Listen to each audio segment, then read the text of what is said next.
Hello and welcome to episode 102 of the Gamers of Lost Park podcast. I'm your host, Anthony Chesson, and joining me this week is the other spark on the pod, the pizza-perfecting podcaster, a man who's had more pizzas than Mario's had mushrooms. It's Mr. Darren Whittam. It's me. How's it going? Look at that, on the spot. I love it. And joining us this week, it's the internet's fluffy yet potty-mouth pirate. It's Mr. James Thomas. If you know how long we'd taken to film that thing that you're referring to, you'd understand my frustration.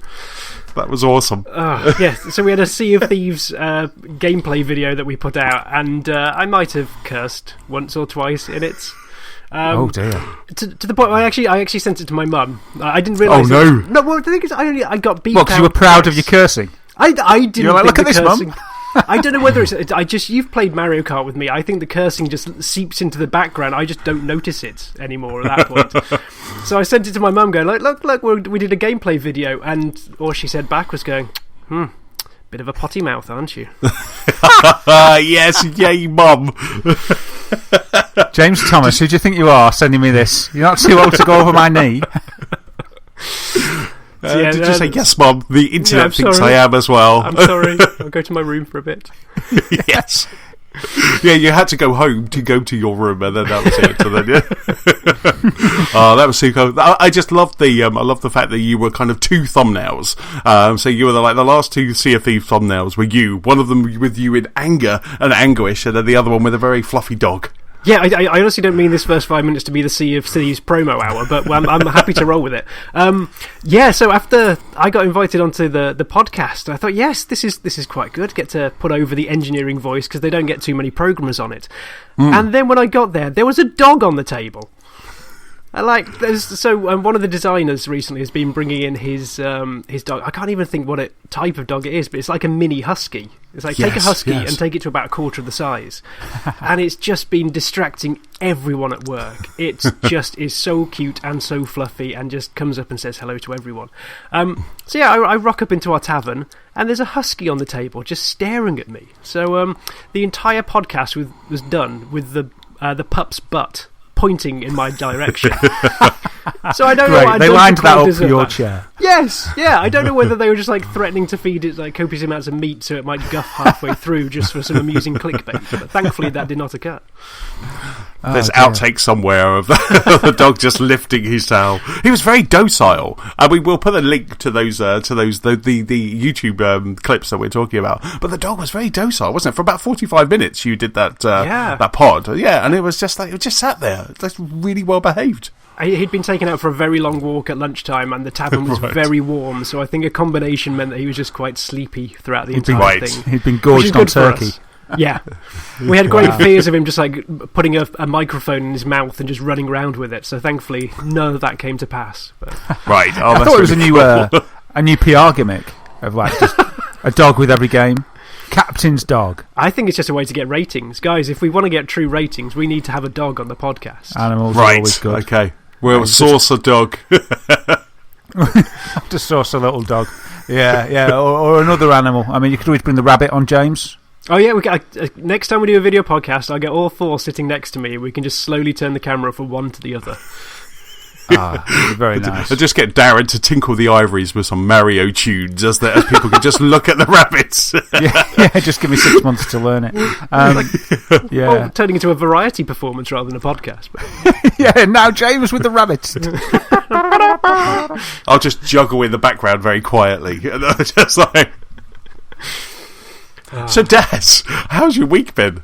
Yeah, it's not been too bad. I've got Sam off school at the moment. It's summer holidays have come around.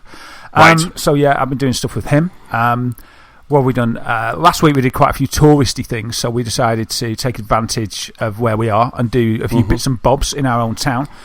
So what did we do? We went to the Pleasure Beach, which is a theme park here in the UK in the north. The interesting thing about the Pleasure Beach, it brings it round to gaming, right? I got an app ages ago, and I didn't mention it because I didn't know if it would work as it's supposed to. I didn't know if what would happen. And anyway, so I got this app, and it's a Pleasure Beach app called, it's for the iPad and Android. It's called Big One Buckle Up. Okay, this app. Okay. It's named after the roller coaster in Europe's when it was built, it was Europe's largest roller coaster, I think. I don't know if it still is. I doubt it will be now. Anyway, it's called the Big One. This roller coaster, right? And the app's called the Big One Buckle Up, right? So you download the app, and the game is a little bit like Temple Run. You know, it's an endless runner, kind of like Temple Run. You're the roller coaster on an endless roller coaster track, and you use your finger to swipe left and right to dodge hazards and collect coins, right? But while you're playing it, as well as getting coins and the usual malarkey, at the top right of the screen, you've got voucher points that tick up every second, more than 1 second, all the time you're playing. When you're playing the actual game, not just got the title screen on, but when you're playing the game, the voucher points are adding up.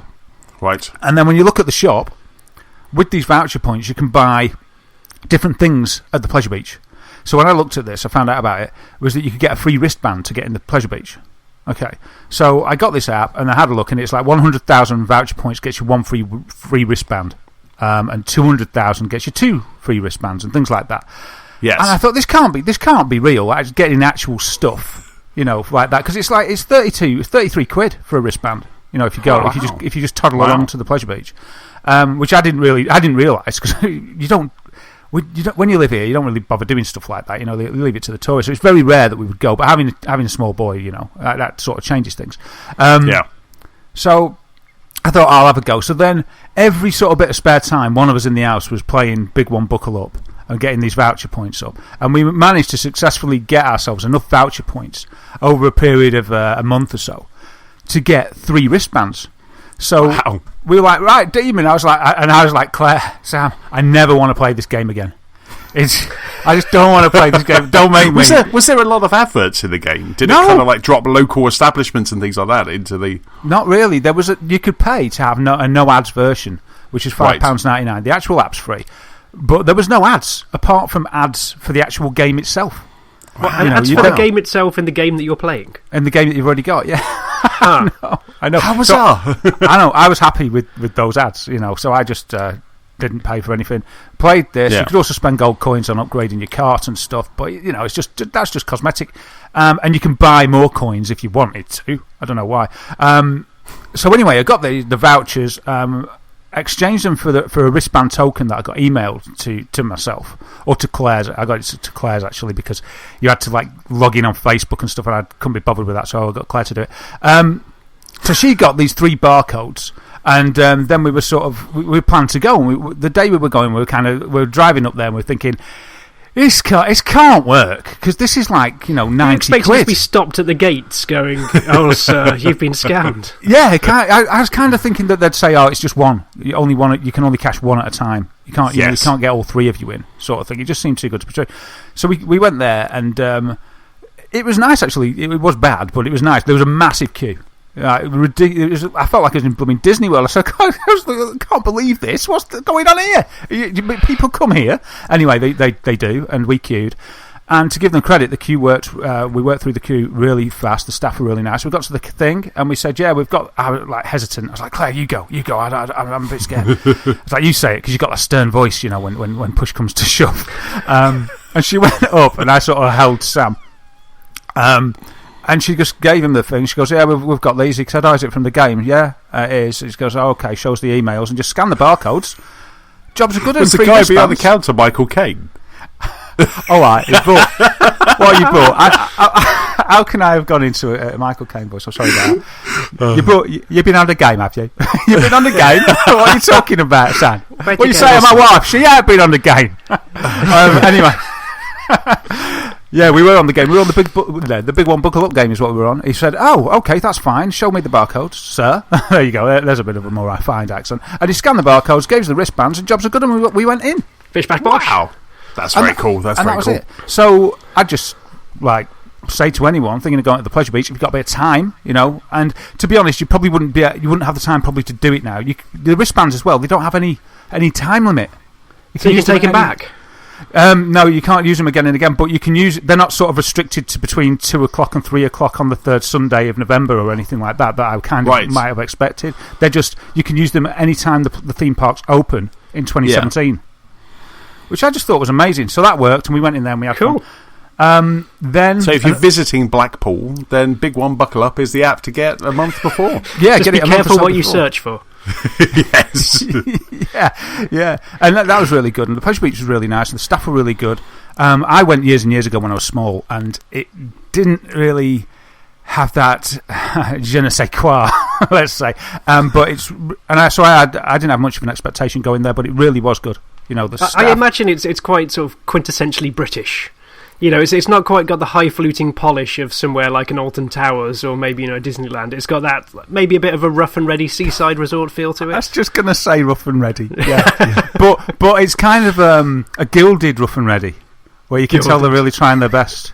It's a golden gilded rough and ready. So that was really good. Also, we went to the Blackpool Tower. So we went up the tower to the top. I don't like heights, and I didn't really want to go. But Sam's like, "Come on, Daddy." He's like, "Oh, all right." Okay. Press ganged into by the youth. Yeah, totally. So we went up to the top, and at the top, I was okay until through the glass lift I could see all the tower rusting away as I went up it.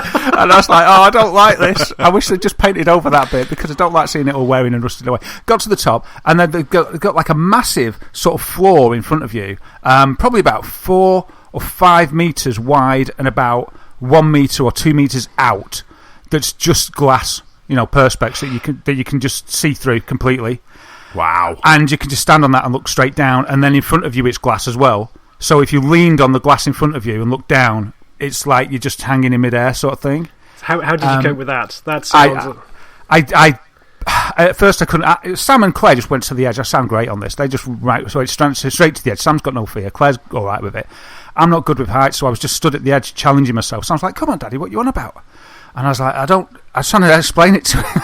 It's like, I just need some time, Sam. And in the end, I sort of just tentatively got like my feet just on the edge. But then Sam ran up and grabbed my hand and he made me jump, and then I just backed off. I was like, I can't do it. But it's pretty nice. There's a bar up there and stuff, which is pretty cool. I mean, it's that to sort of temper the nerves at that point. But I thought you'd practiced for this moment. I thought you had that VR game that made you walk out onto a plank. I can do that easy, but in that's the difference. It's like having the VR on it. I know I'm in my lounge. Really, it doesn't suspend my disbelief enough. But up there on the tower, I'm just like, I just don't. It's weird. I just don't trust them. Everybody's bouncing. You got kids jumping up and down on the plastic stuff, and I'm thinking, don't do that. You don't want to do that. Stop it. On the way up, the guys said, "Don't worry about it. It can support 5 tons." This glass stuff, and I'm just like, look, and I'm looking at everybody. I'm looking at the kids jumping up and down, the parents, everybody having a whale of a time. Some people lying on it with the face down, and I'm just like, oh my goodness. So anyway, I sort of would like to go up again and challenge myself. It'd take me a bit of time. And then we went to the Tower Circus. Can you believe it? What? How big is the tower? Because it's like you can fit a circus inside the tower. Yeah, and the Tower Ballroom inside the tower.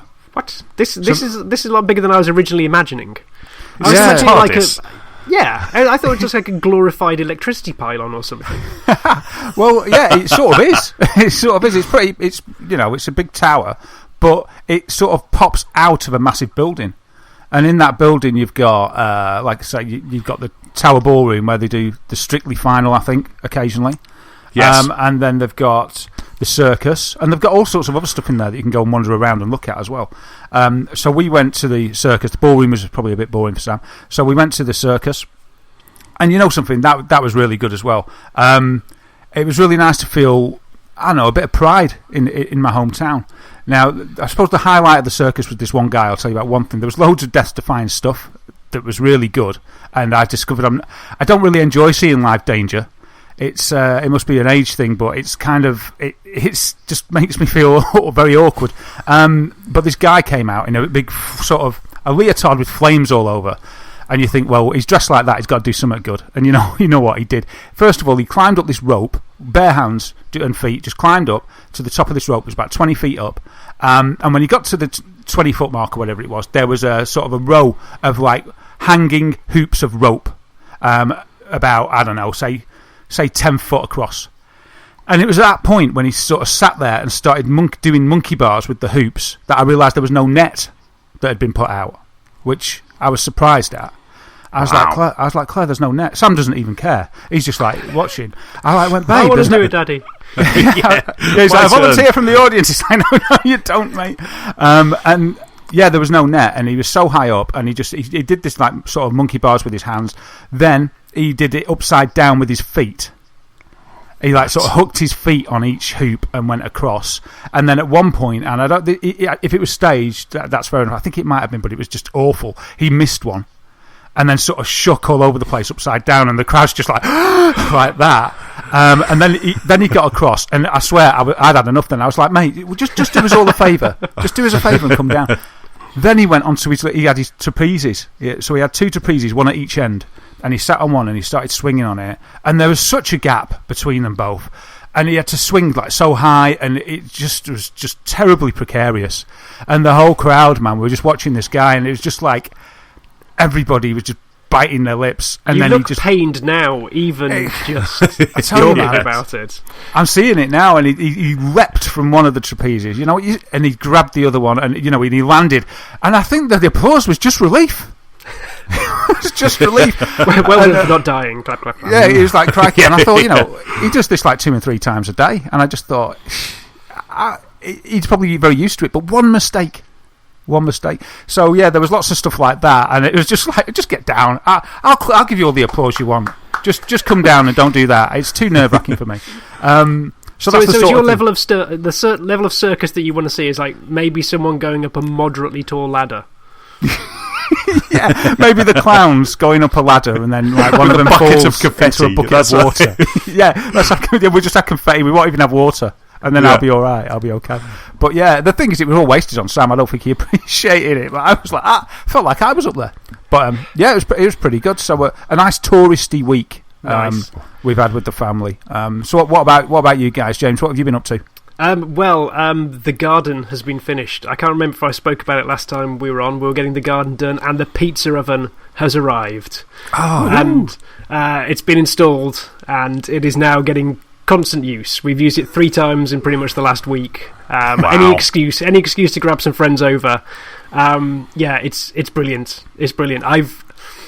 I've sort of lost words because I'm just grinning at the very thought of it, because it's something that I thought I always wanted in the garden, that sort of proper stone pizza oven to go in there. And just from the very first moment we started putting the logs in and lighting the flames and seeing them lick up and round the chamber and then putting the first pizza in, everything was just making me smile like a little schoolboy, giddy. And then just to get that pizza out, I mean, you've probably had it with the uni as well, Darren, like when you get that first pizza out that you have made pretty much from scratch, and you just bite into it for the first time, it's just a glorious sensation just to know that you have been responsible for that from beginning to end.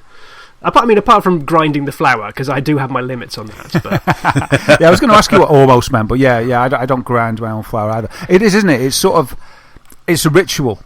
Yeah, you think you put some thought. You start looking at it on forums and things and finding out about different flours. Should I use 00 flour or 0 flour or just extra strong flour? What's going to be the difference? Oh, am I doing it right?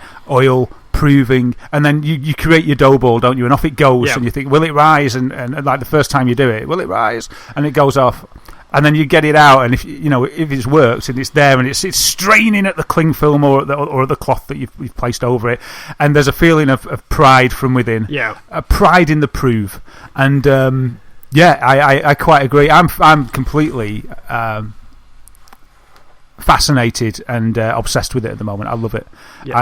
Different. I use the same dough base most of the time now. In fact, all of the time, pretty much. I use the same quantities. But I might add a bit of oregano into the mix, maybe a little bit of garlic powder into the dough mix or something like that. Oh, what, into the dough mix itself? Yeah. So your crust has got nice. a herby and garlicky crust and things like that. I haven't tried a stuffed crust yet, but yeah, I love it. And there's me getting the pizza intro. And it's your new toy, James, isn't it? I know. I honestly thought Anthony was going to be introducing me at that point. I didn't know which way it was going to go. I thought, the uni's old hat. It's got to be James. So you're enjoying it, yeah? And it rises, doesn't it? When it rises, the crust rises. That's the most fascinating part, I find, because when you first put the dough on the peel, you put your tomatoes on and the toppings, you slide it in, and then just seeing, when you've got it up to temperature, how quick the edge just starts crisping and rising and bubbling up. It's nice. It's fascinating. People say you could stare at fire for ages, but I could just constantly put in pizza dough bases and just watch that bubble up and crisp. It's beautifully hypnotic. Superb. But we've been experimenting with it, and so the first night we actually started putting pizzas in it. I think we managed to get about 12 pizzas out of it the first night, and every single one was just a little refinement on the previous one, like just make it thinner, put a bit less tomato on, maybe use the drier mozzarella rather than the soggy mozzarella. And now we're just throwing caution to the wind. My friends were around last night and we were making stuffed crusts and calzones and just whatever you can do, throw it in there. We've got some more dough back up, so there's no waste. Brilliant. I think one of the first things for me that just made me so happy that I got the uni, and I don't get to see as well as you because you've got a big open front. Uni's got a metal lid on the front. Some people have modded it with some glass, but I haven't done that yet, so I don't see it rise, which is annoying.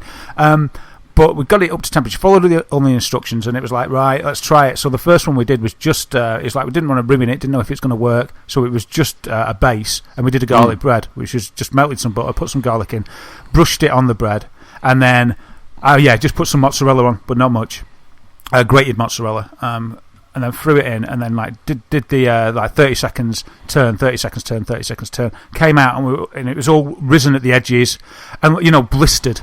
And sort of that leopard pattern, and it was just like, my goodness, it's like it's full of stars. It worked, you know what I mean? It's like I can't believe it. And then it's like I made this. Yeah. That's the pride, isn't it? And the taste, man, it tastes so beautiful, and you can't do it at home in a normal oven because it doesn't get to the temperature. And it's like, I've been liberated from the Italian restaurants. I feel like I could start just taking over the Nuneaton branch of Domino's now. We can start spinning up our own special brands and just start getting some pocket money in, maybe to repay the pizza oven. Because at the moment, Ali sort of broke down on some paper how much on average each pizza cost us. It's like, no, don't do that. You're spoiling it. Yeah, there is that. But if you think a Domino's can cost you easily 15 quid, 20 quid. Yeah. I just sort of do that. Or if we were thinking, right, if we went out to an Italian restaurant and had a pizza, the pizzas are not that bad. Well, they're still about 8 quid, though, or more if you have extra toppings. And then, but you've got to have the obligatory drinks, and you probably have a starter. By the time you finish, you're probably going to spend 30 to 40 quid. And we were like, but at home, we can have a couple of pizzas for... Yeah. It was nothing, it's like 4 quid, 3 quid. The size that you make them as well, you can just rattle them out. You can have, we've made at least a dozen every single time we've knocked them out. So, I love it. We'll have to exchange some pizza pics. Yeah. It's actually got to the point now because a friend of the show, Manny, came over at the weekend and took him through the pizza oven because he's a fellow baker and he likes his bread and he likes his dough and. You could just see his will crumbling at every single stage of the process. To the point where on our WhatsApp group today, there's just this picture of a small pizza oven that he picked up from Aldi just to try and... he's dipping his toe in the water, he says, in a view to bigger things later on. But cautious step forward. You can imagine his drive to you is, I don't want a pizza oven, and on the way home he's like, I want a pizza oven. His poor other half was just like, I knew this would happen. It's just... Why, Thomas, why? So have you got the whole kind of paddle? Have you both perfected the whole kind of paddle movement and the last little swish at the end? Yes. Yeah, I can't turn it. I haven't perfected turning it in the pizza oven, so I just have to pull it out and then wish it round with my finger or a spoon, right, to get the other side cooked. But that's the only way you can do it with mine. So you get it, you whisk it out with the peel, and then you give it a quick turn with your hand. But so with a big pizza oven, you can sort of do a movement, can you, with the paddle and swish it round. Yeah. Ali seems to be getting that, but I just. Last time I did, I almost burnt the pizza as I almost knocked logs onto it. So, holding off for that for the time being. Yeah. So did you let Manny, friend of the show Manny, did you let him actually have a go? Did you give him the paddle? Or was you like, it's mine, back off? It's one of the real fun things of seeing how everyone does it. Not only how they roll the dough out and what toppings they put on, but their actions and just seeing their little faces light up as it had that same sort of I made this sensation that everyone else gets. So is it rolling pins? Part of the experience. Is it rolling pins for you guys, or you're doing a bit of stretching and stuff like that? I did come in from helping our friends last night cook one to find Ali with a bit of a hole in her centre of her pizza. So how did you manage that? So I might have been trying to throw it over my head. So it's begun. Awesome. Excellent. There's loads of flour on the ceiling and stuff like that where they're being tossed. Oh, you get a Darth Maul paddle for really quick pizzas with like a paddle on both ends. That'd be pretty cool. That's just so cool. That's just so. Oh, Yep. yes. Anthony, it's just you left then. Pizza, when are you going to get one? Pizza oven, you need one.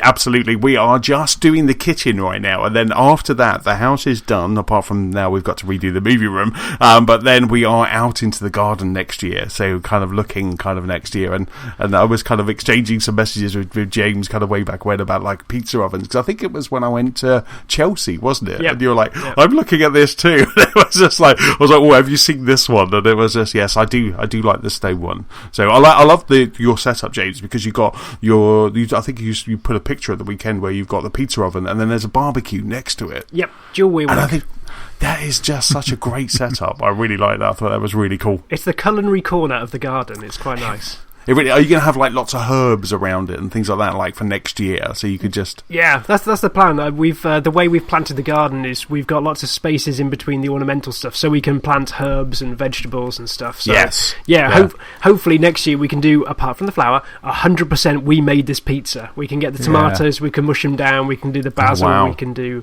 the whole shebang. Oh, that's so cool. You want to try and get, I don't know if you can grow them in this country, but if you can get hold of San Marzano tomatoes, they're the best ones apparently. For the true rustic Neapolitan pizza, which and you were talking about it when you're about getting it thin and not so much tomato. Yeah. It's like less is more. Yeah. Also, it gets it crispy. Gets it crispy all the way through. Oh man, it's a good. I had a mate. He came round. I was like, I've got this uni thing. Come and have a look at it. And he was so skeptical.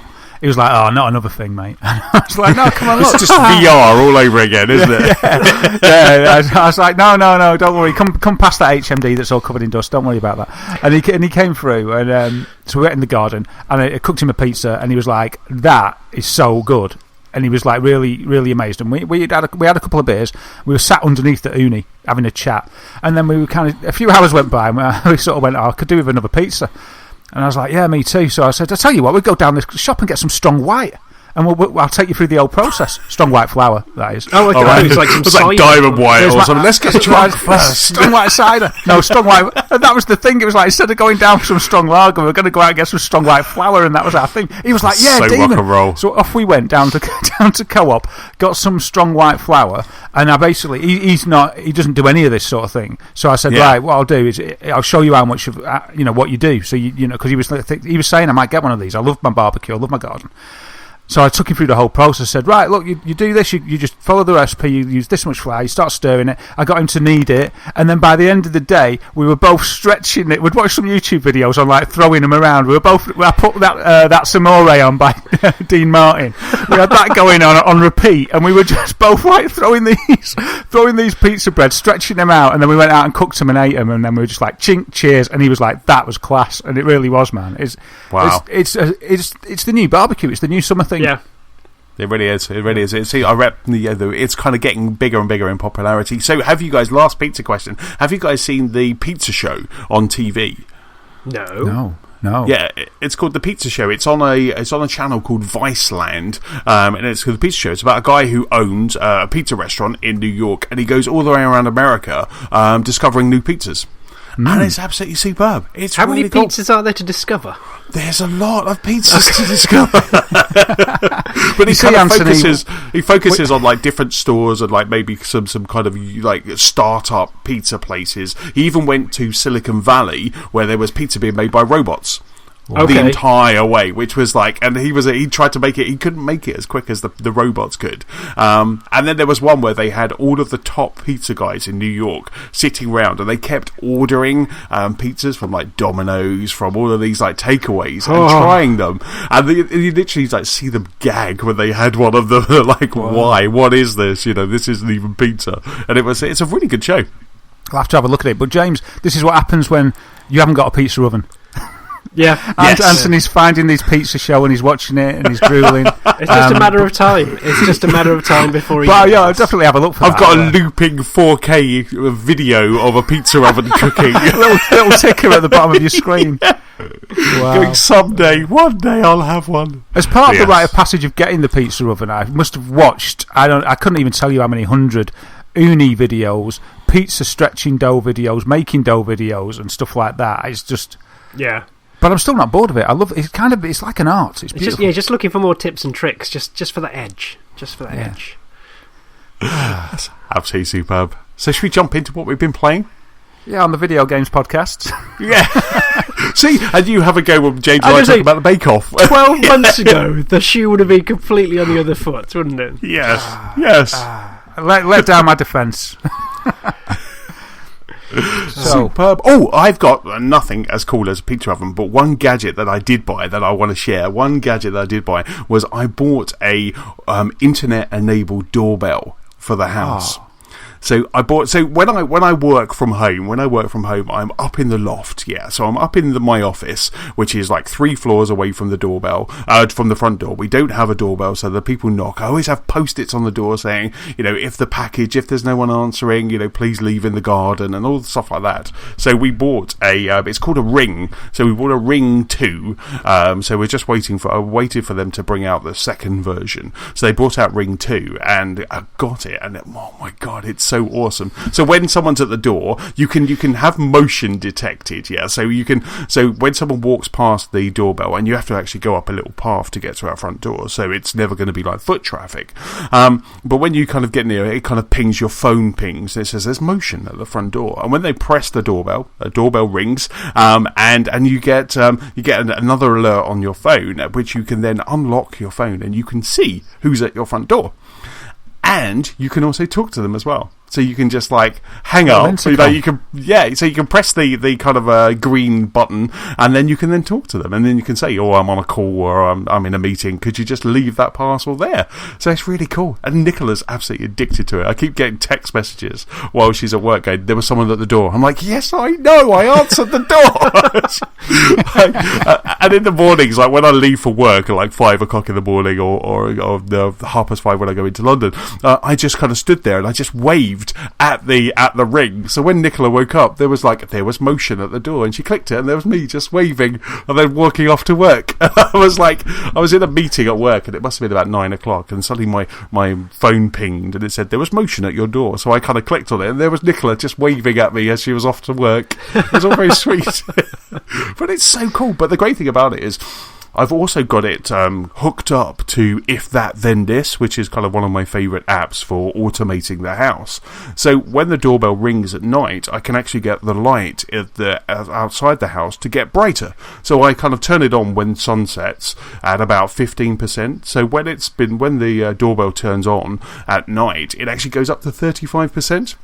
So when my Chinese takeaway or my Thai takeaway my Deliveroo turns up, it actually kind of just increases the light. Bathed in a spotlight. Who are you? Exactly. Give me my food.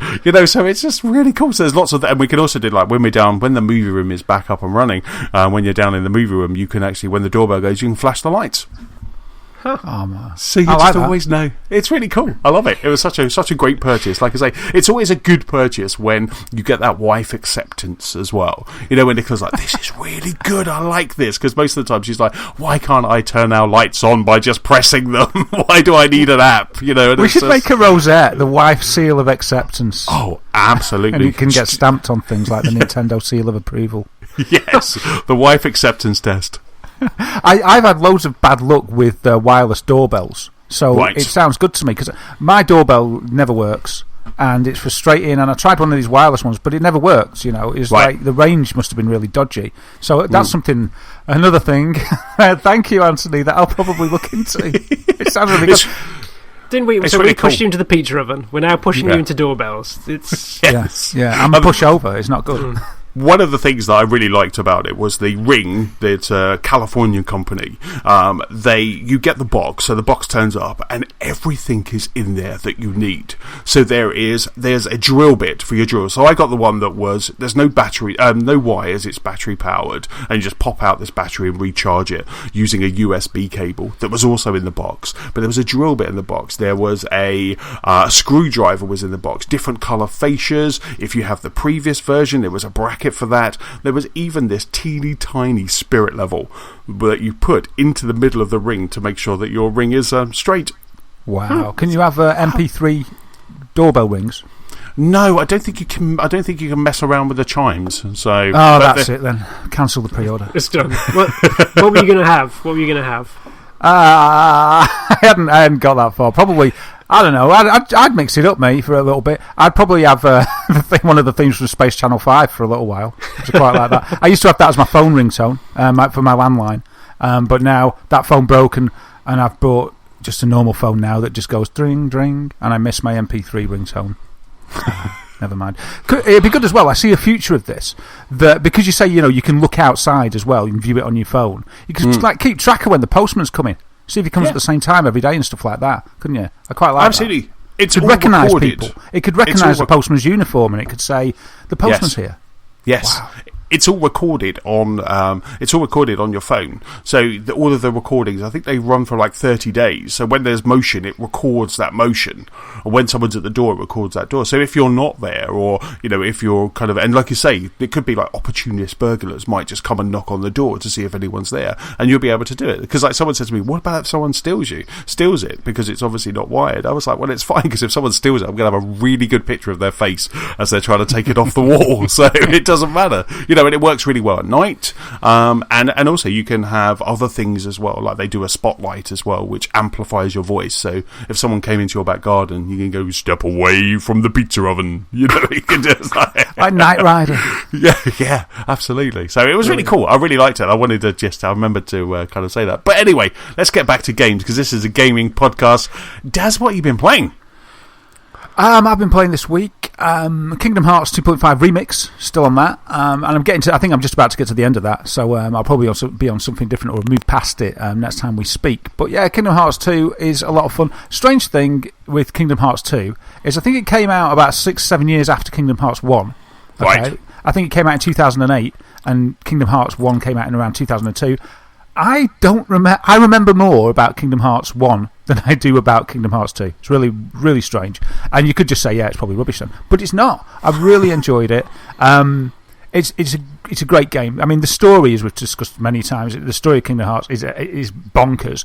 But basically, if you want Kingdom Hearts 2 in a nutshell, it follows the main character Sora on a mission to find his friends Kairi and Riku after the events of the last game. That's pretty much all you need to know, and off you go. You go on an adventure. There's loads of content. There's loads of optional stuff. Not so much in the way of side quests, but there's a lot of puzzle pieces to pick up that you then match to get extra abilities. And there's a whole lot of extra bosses, like sort of optional bosses that you can do that are quite fun. And you can just explore. You can do this. There's a section called the Gummy Ship, which you use to traverse from. Gummy bears, I know. Are they the gummy bears?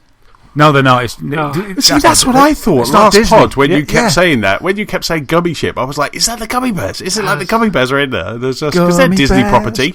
Is it a Disney property? Yeah. Oh, wow. Well, no, one of the best theme tunes known to man as well. Unbelievably good theme tune. Yeah. Well, after game on its own, obviously. Oh, yeah. Yes. I didn't realise why they haven't got the Gummy Bears in for the Gummy Ship then. I don't know. Gummy Ship's run by Chip and Dale. Remember them two? The Chipmunks? Yeah, so yeah. They're sort of the engineers for there. And with that bit, there's a whole sub-game there. You can build your own ships. You can put all these blocks together. You can make your own Gummy Ship. Put your own weapons on. See how resilient it's going to be. How much HP, how much speed, how much manoeuvrability. Use lasers, use guns, use cannons. There's loads to it. When I first got it, I couldn't be bothered with all that. I was just like, I just want to play the game. But now I'm looking into this bit, and it's great fun, and that's got like a whole sort of levelling up system of its own. And there's so many worlds to adventure in Kingdom Hearts 2. To name a few that I've visited in my adventure, and as I say, I'm pretty much near the end, so this is probably most of them. Little Mermaid, Aladdin, Night Before Christmas, Pirates of the Caribbean. That's really awesome. So it mixed sort of like real, time graphics. They didn't scale up as well as the cel-shaded stuff, I have to admit, but it still looked impressive. You could still tell who everybody was. Hercules and Hades, Beauty and the Beast, Mulan, and even Tron. I forgot about that, but you go to Tron's world. And you sit in front of a computer and you have to figure it out, and then the gun behind you goes, "Stop that, Sora," sort of thing. I'll have to put you on the game grid, and then pixelizes you when you go into Tron's world, and that was fantastic. Another good thing about that, a little sort of side quest, if you like, of that, was that Sam enjoyed the Tron bit so much that I got him to watch Tron, so that was good. So I put the DVD of Tron on, and he's watched that now, and now I need to buy Tron in Blu-ray, because these days you watch I only had it on DVD. And I put a DVD on this, and it's like, this looks worse than anything that I watch. Yeah. This looks worse than YouTube. This looks worse than an advert on YouTube. I did this with Ghostbusters 2 last Halloween. I must have it somewhere. Oh yeah, I've got it on DVD. No. Instantly went to buy it HD on Amazon at that point in time. I cannot sully this. Yeah. It's a terrible thing, isn't it? And DVD, I remember watching a DVD at my mate's place, and the first time he'd got a DVD, it's like, you can't get clearer than that. Yes. Sort of thing. So anyway, you watch Tron in sort of rubbishy vision, but I think I'm going to pick up the Blu-ray. You get the Blu-ray for like £4 on Amazon, of Tron Classic, as they like to call it, or you can get both Trons, the new one, Tron Legacy, with it, which I don't think is as good.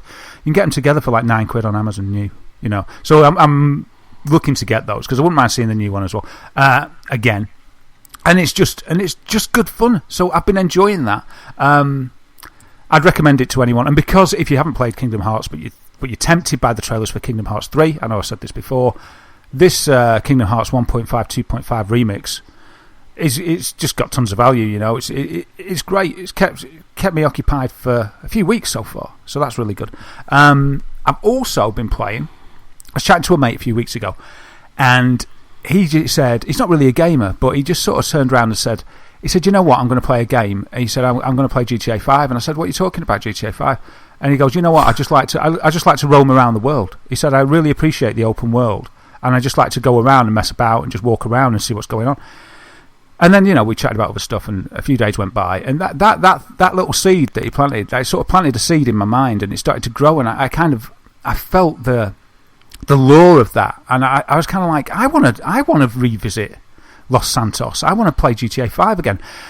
And it grew that much that I decided to get the game. Now, I sort of said that I was never going to get the game because I got it when it came out and I completed it. This was 4 years ago. Oh, so you played it on the 360 or PlayStation 3? 360, I got it on. Yeah, right. So I got it on that, and I did it. And when the remakes first came out, I just thought, I'm not bothered. It's not that long ago. But now it's like been 4 years. And I just thought, you know what, I really want to just roam about in that world again and have a look. So I got the game, loaded it up, and you know what, it's really good. It's really good. It's a bit breaking news. Breaking news. GTA 5 is really good. 60 million people are right. GTA 5 is good. But I just thought it'd be like, it's just the same. Oh, I remember this. This is because I can imagine it'd be even more galling starting over. I add one of my things most likely to make me put a game down is if I've lost the save game, or as if I have to start over from anything. So I don't know how you do something in GTA where you must have spent dozens and dozens of hours in, and then to go right back to the beginning where you're, I guess, not only just fragile but got to sit through so many tutorials and cutscenes. Yeah, well, I'd completely forgotten the beginning, and it started off with it loaded, and there's no title screen, which I'd forgotten about. It just goes straight into the prologue of they're doing a robbery on a bank, the guys. And the way that it introduced the start of the game and the controls during the heist, I was just like, this is amazing. How can I have forgotten this? It all came back to me, and I was just like, this is so well done. You sort of, it teaches you how to aim by saying aim at the guys to get them to shut themselves in the safe room or something. And then the police are coming, and then the music just sort of drops. It goes ding ding ding ding ding ding ding ding, and it's just so exciting. And I was like, my goodness me, this is amazing. And because it's got that new, not HD because it was in HD, but that next gen sheen over the top of it all now. And I'm running it on Pro as well, so I think that means that I get sort of 1080 locked at 30 or thereabouts anyway. It just looks beautiful. I thought it would look. I thought I'd be looking at it and thinking, I can see the cracks. But you know what? For the most part, the living and breathing city aspect, which is what drew me in. And just to comment there, James, what you were saying about doing it all again, I was just going to mess about with my mate on online mode, and I never really played online before, so it doesn't matter to me. But yeah, I just thought this is a game I can just put on if I don't want to play a game, to actually make any headway, but just want to breeze around and look at the world. I can do it in this, and you know what? I don't know whether it's a honeymoon period or what. Even though I already completed it once, but it really feels alive. Probably the most alive open world that I've been in. Yeah, the way that city just is vibrant with life, and the way that the camera pans and the day-night cycle and stuff. I was just driving around, just soaking it in. Not even playing the game, just soaking it in. So yeah, it's a shame I couldn't import my character from GT Online, because I was quite proud of the name of my online character that I made. So I just remade a new character and gave him the same name, and luckily nobody had taken it. My fine lady in GTA 5 Online, Miss Robin Banks. Yeah, could have been a guy actually. It took me ages to think of that name, and I was like, I can resurrect my character, Robin Banks. So Robin Banks is back. But after my mate sort of cajoling me into getting the game, he hasn't been available to play it yet, so I've been playing it on my own. But yeah, that's really good. Apart from that, have you tried it? Have you tried it in first-person mode? Yeah, because it sort of flashes up that you can do that really early on. As soon as you're walking about it, as soon as it mentions the controls, in fact, it said you can do first-person mode by pressing the touchpad. Yes. So I went into first-person mode, and it's really cool. It's really good. I just haven't used it that much because I'm kind of old school. But you could totally play the game in first-person mode. In fact, you seem to walk a lot quicker in first-person mode. And I was just because I'm not really bothered about playing the game much, I got into a taxi and I was doing taxi jobs, just to explore and do stuff. I was just content doing that with the radio on. And I thought, I'll have a look and see if it's got like a meter. So I put it on first-person mode, and there was like a CB in the taxi. And I was kind of like, wow, that's really good attention to detail. That there's actually like a CB in there for him to talk to people and stuff. So I haven't played much of it yet, but it really is a delight. It's a delight to play. It feels like it hasn't aged. And another reason I got it was because the way it's been selling. I think GTA 5 has just had its most successful 3 months financially in the last 3 months. Is that because people are buying money online with it? Also? Yeah, it's because this online game is just through the roof, apparently. What can you buy online in it? Is it just money for cars and clothes and... Cars, clothes, businesses. You can get garages. Like shady business empires and stuff. You can buy planes as well. Sports cars, armoured vans. I don't know. Maybe I'll get involved a bit and I'll be able to give you a more clear sort of view, because I don't really know. But when you're loading the online bit, it keeps coming up with pages and pages of what you can spend your money on. Right. And there's loads to do on it. And the thing is, because of that, because it's doing so well, it's getting more and more unlikely that we're not going to see GTA 6 that soon. And just thinking about that made me just want to revisit that sort of GTA game that it's been a while for. So instead of tapping my foot waiting for 6, I'll get involved with 5 on my Pro and see what it's like. And it's nice. Yeah, I'm going to remember the missions, but it's very stylish. It's quite a pleasure just to play, but not care about getting to the end, just to mill about in. I have to admit, I haven't played 5. It just left me cold, like the entire thing. I've played every other GTA up until that point, but I think 4, I just felt 4 was enough, and I think 4 let me down with the story when it went on. I was a bit disheartened with how hackneyed some of it felt. Like I'm sure we can get past the spoiler territory now. It's been long enough. But the bit where like Nico sort of like that's next week's purchase for me. Don't spoil it. It's like when Nico's just really sorrowful about all the violence and all the bloodshed going back on in his home country, and then he goes off and guns down a whole group of Colombians or something. It just seemed to be like someone was writing the story and someone was writing the missions, and they didn't really tally. And by the end of it, I think I'd just blown up enough helicopters and stood in the middle of enough crossroads, and I think I just had enough chaos, and I couldn't see me wanting to go back into GTA 5 for it. And it's a shame in some ways, because I know this is the most polished one so far, but I think I'm just done with the big open world shoot anything for the sake of it games. Yeah. I mean, I think I don't think I completed GTA 4. I don't think I finished it. Maybe for the same reason. I felt it was aimless, and I was just going along, and I was driving along in exactly what I've just described that I'm enjoying. Yeah, I was like, I've had my belly full of it. I can't be bothered. But I guess it's all about context, isn't it? I guess if you were hoping for something, and now you've gone back into this wanting just a bit of a hoot, rather than just an to go in experience. Yeah, and I'm just quite and an appreciation I found. A surprising appreciation of the craftsmanship of the world, because with this sort of fresh texture, resolution, etc., it really does. It's something else. And I parked up. It's like a copy of Hollywood. It's called Vinewood. I went up to the top of the hill where I could get a nice viewpoint of the city, and then just watched day turn to dusk to night from my car with the radio on. And that transition and the clouds changing colour as the sun went down to oranges and sort of deep purples. And that's what it is for me. I was just like, this is just classic. And, a bit of shooting might be a bonus, but I just got this feeling. My mate set the seed, and it niggled me, and I just thought I want to revisit, and yes. I'm glad I did. It's just something to do. It's not something that I'm going to be like, I'm playing GTA 5 all the time now because I want to get to the end. But I can just drive around, and what I want to do is hook up with my mate, let him show me what he does in there, because you can meet up and play tennis and stuff like that. All the mini games in there, and they look pretty good. I played tennis on single player, and it was quite good. It'd just be fun to do that. Like escape, and it's like I remember. My best memories of any GTA game is Vice City, and I loved just listening to sort of 80s music on the beach, again, just with the sun going down or rising, and it just captured a moment or a mood for me.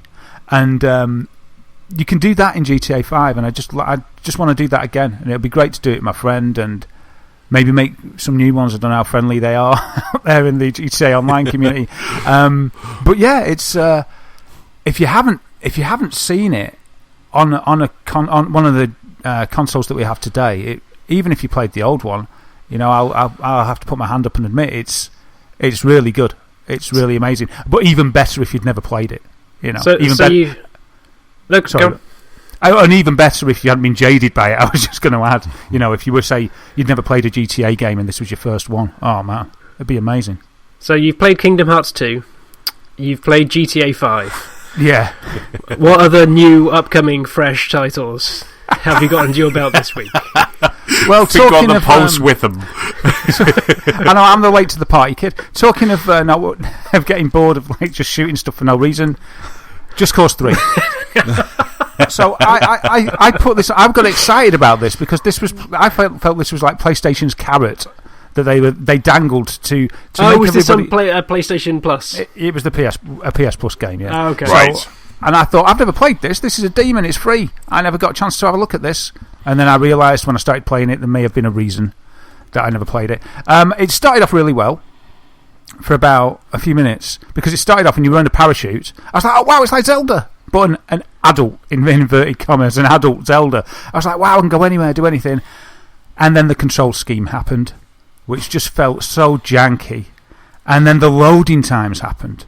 Wow. We're talking like 5 minutes to load when you die.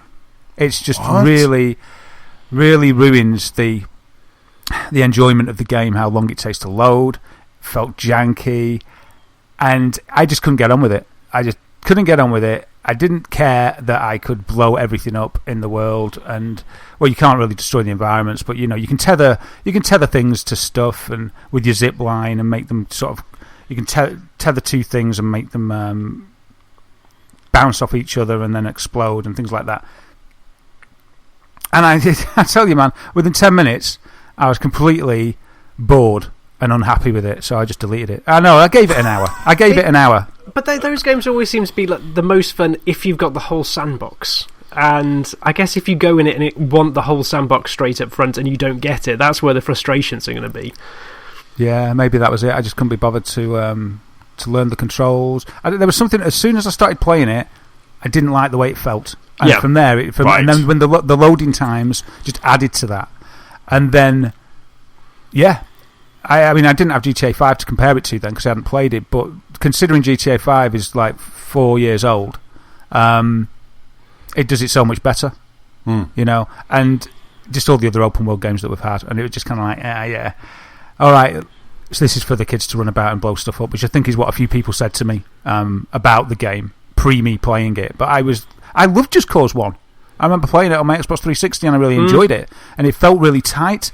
But maybe it's the same, but because control schemes have advanced, then I'm feeling that jankiness more. I don't know, or maybe it's just a bit janky. I can't remember too much about Just Cause 1 though, because I'm sure it wasn't that in the same way like Saints Row was there to try and fill a GTA void. Did Just Cause come out before like GTA 3 or 4 on the 360 or something like that? Again, or the original Xbox, sorry, just to fill that gap between GTAs. And then all of a sudden, like Saints Row found its niche because it went down that over-the-top comedy. Just Cause found its niche that it went out on the air tricks and the grappling hooks and the huge islands. But yeah, I think I went back into Just Cause 2 or 3, I forget which one, and there was just a lot of nothingness in between the cities or so. It was one of the... It's like it's an open world, but that you haven't done anything to make me want to stop in between the big cities. Like, you know, in Hell Zelda, you can walk between two towns and there's always something. There's always a tree, there's always Korok seeds, there's always something that looks suspicious that you want to go and investigate. I can just remember walking across multiple fields because I was walking uphill or something, and so my squirrel suit wasn't working, so I couldn't fly, and it just was lacking that power, that oomph to make you want to look around every single corner. It just relied on you. Hey, have you tried attaching 2 cows to a helicopter? Yeah. Sold. I think, yeah, it's how they get you, Anthony. It's how they get Anthony, you can download that for free. Yes. But yeah, it's there for free for people to go and love or to walk away from, like I did. But you know, it's a high-ish caliber game that they've given for free. I thought I'd try it. I'm a bit disappointed because I wasn't expecting to like it miles more than I did. But yeah, it's just a game that wasn't for me. So Just Cause 3 gets a bit of a thumbs down from me, to be honest. I'm glad I missed it. It's got You'll a few... see it sink from the charts now. You watch it. It will. It'll just plummet. It's got a few resolution problems as well. A few frame rate issues. Even on my Pro, it wasn't amazing. But then, you know, it's an old game, you know. But just so much going on that it just starts to chug when you've got big explosions and things like that, or... Yeah, but I didn't get that far. Oh, right. I didn't get that far to cause too much of a ruckus. I was just like going around doing the basic tutorial missions, and I don't know, it didn't hook me, it didn't pique my interest, and so I left it. But I'm sure other people will enjoy it, but it just wasn't for me. So there you go. There's my gaming of Christmas past. Well, I think you and I have been playing something similar, haven't we, Anthony, over the last couple of weeks? Splatoon 2 continues to deliver. I think I was fractionally late to this. I think I missed the opening weekend, and I was there thinking, it's just Splatoon.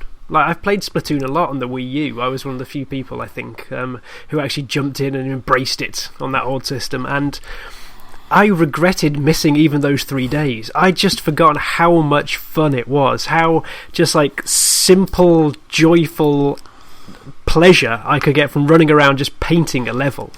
It's because it's so unlike other online shooters, because I think I'd pigeonhole that in my head, like going, I don't like online shooters anymore. Like, I've just got past that because I don't like that competitive streak it pulls out in me. But Splatoon is just wonderful because you don't have to go for the kills, you can go for the painting, and if you get the kills, well, you're just painting denial effectively on the other side.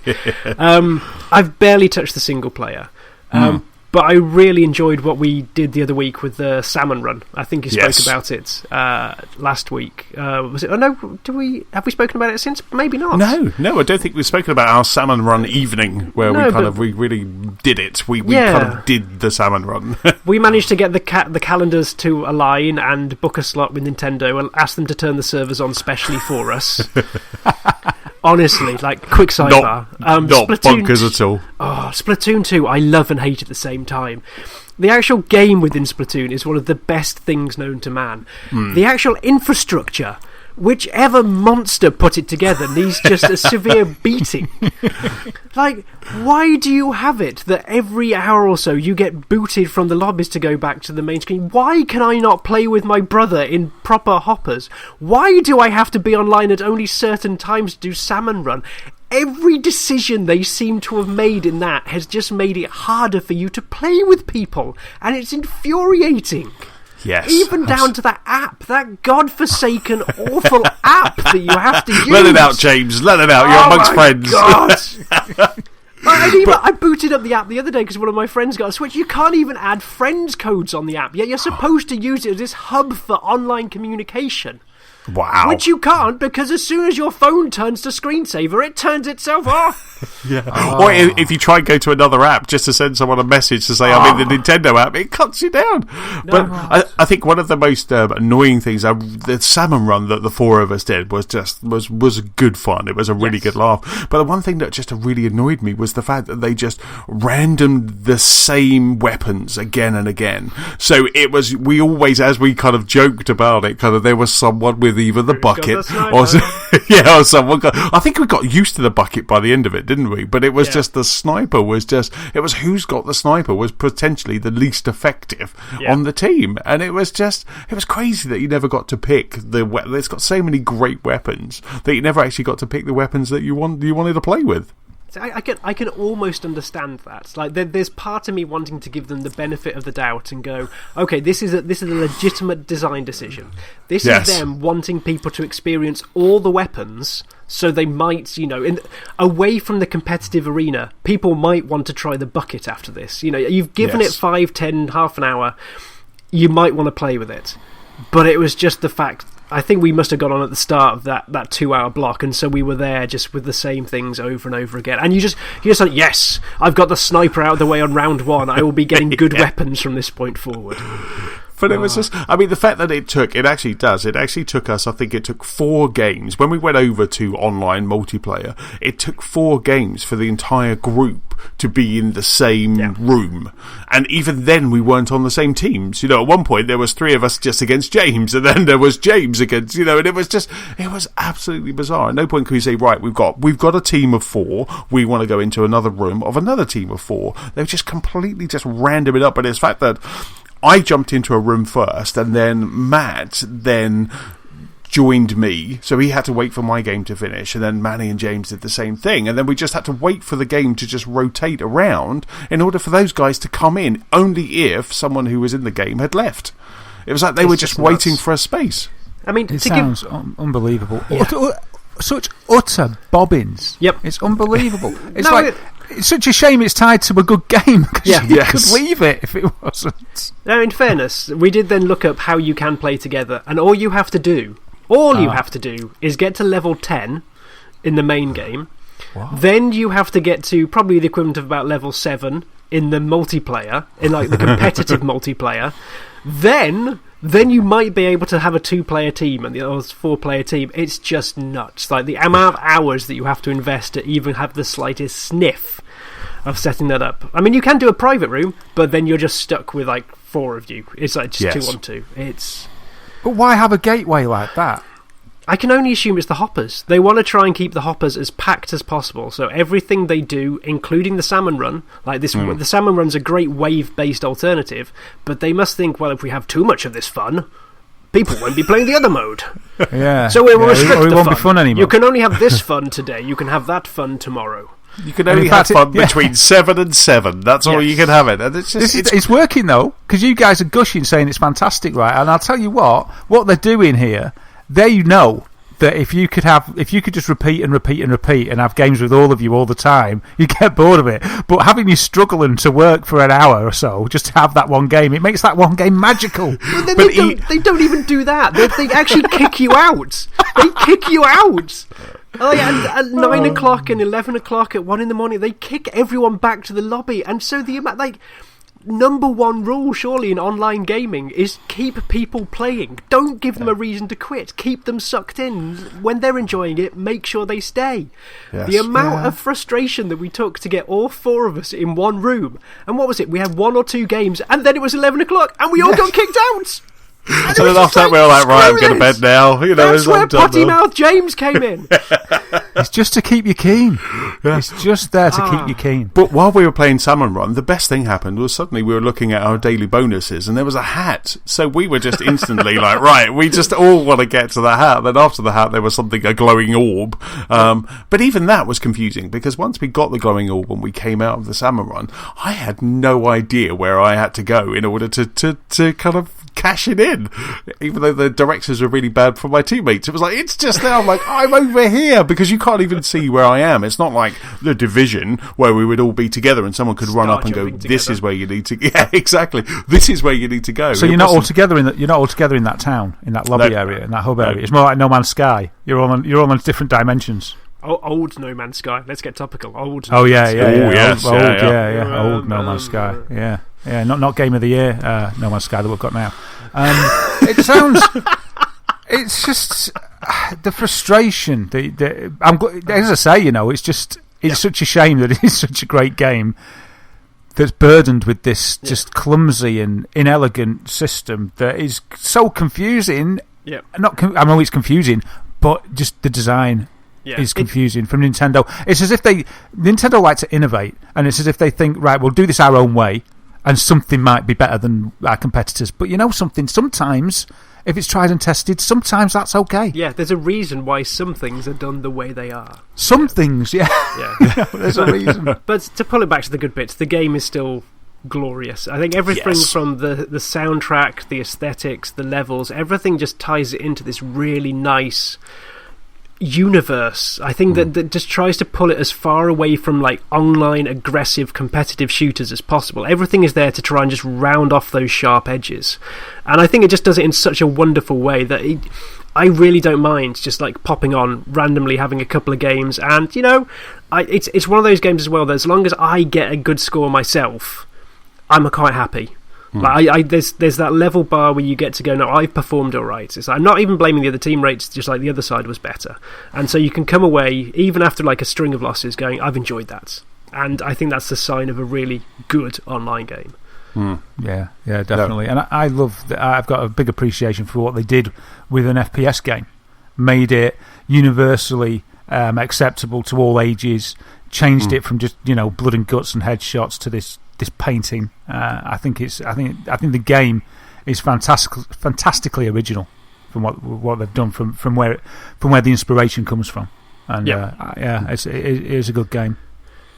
Absolutely. I mean, outside of the multiplayer, I've been playing a lot of single player as well, because it's my kind of go-to game on the train at the moment. So when I've been commuting, I've just been popping on the single player, going through the single player. As I think I spoke about before, the single player just takes you to different islands, and then you are just going through all of the weapons. It's really saying, right, okay, this one, I think it's Sheldon, who is the person who gives you the weapons, is just saying, right, I need you to just use these. I'm doing a bit of research. Can you let me know? And then you just go through these puzzle-based levels, trying to just get to the end, and then there's lots of kind of bonus items to pick up around the levels. So it's just really good fun. Again, it's kind of one of those games where I jump on the train, and before I know it, I'm missing my stop. I'm at London Bridge, and I need to get off now. And it's just such great fun. It just really is. The single player is a great distraction, a great offline distraction, and it's just really cool. I really like it. Cool. So that's Splatoon 2. What else have you been playing, James? I think it was one of your recommendations that led me onto this, but Edith Finch. Yes. Or is it Whatever Happened to Edith Finch? Yes. Ali and I like trying to go through these walking simulators, and again, I don't mean that derogatory, but we really like the ambling around, the gone homes, the fire watches of just uncovering a story as we go.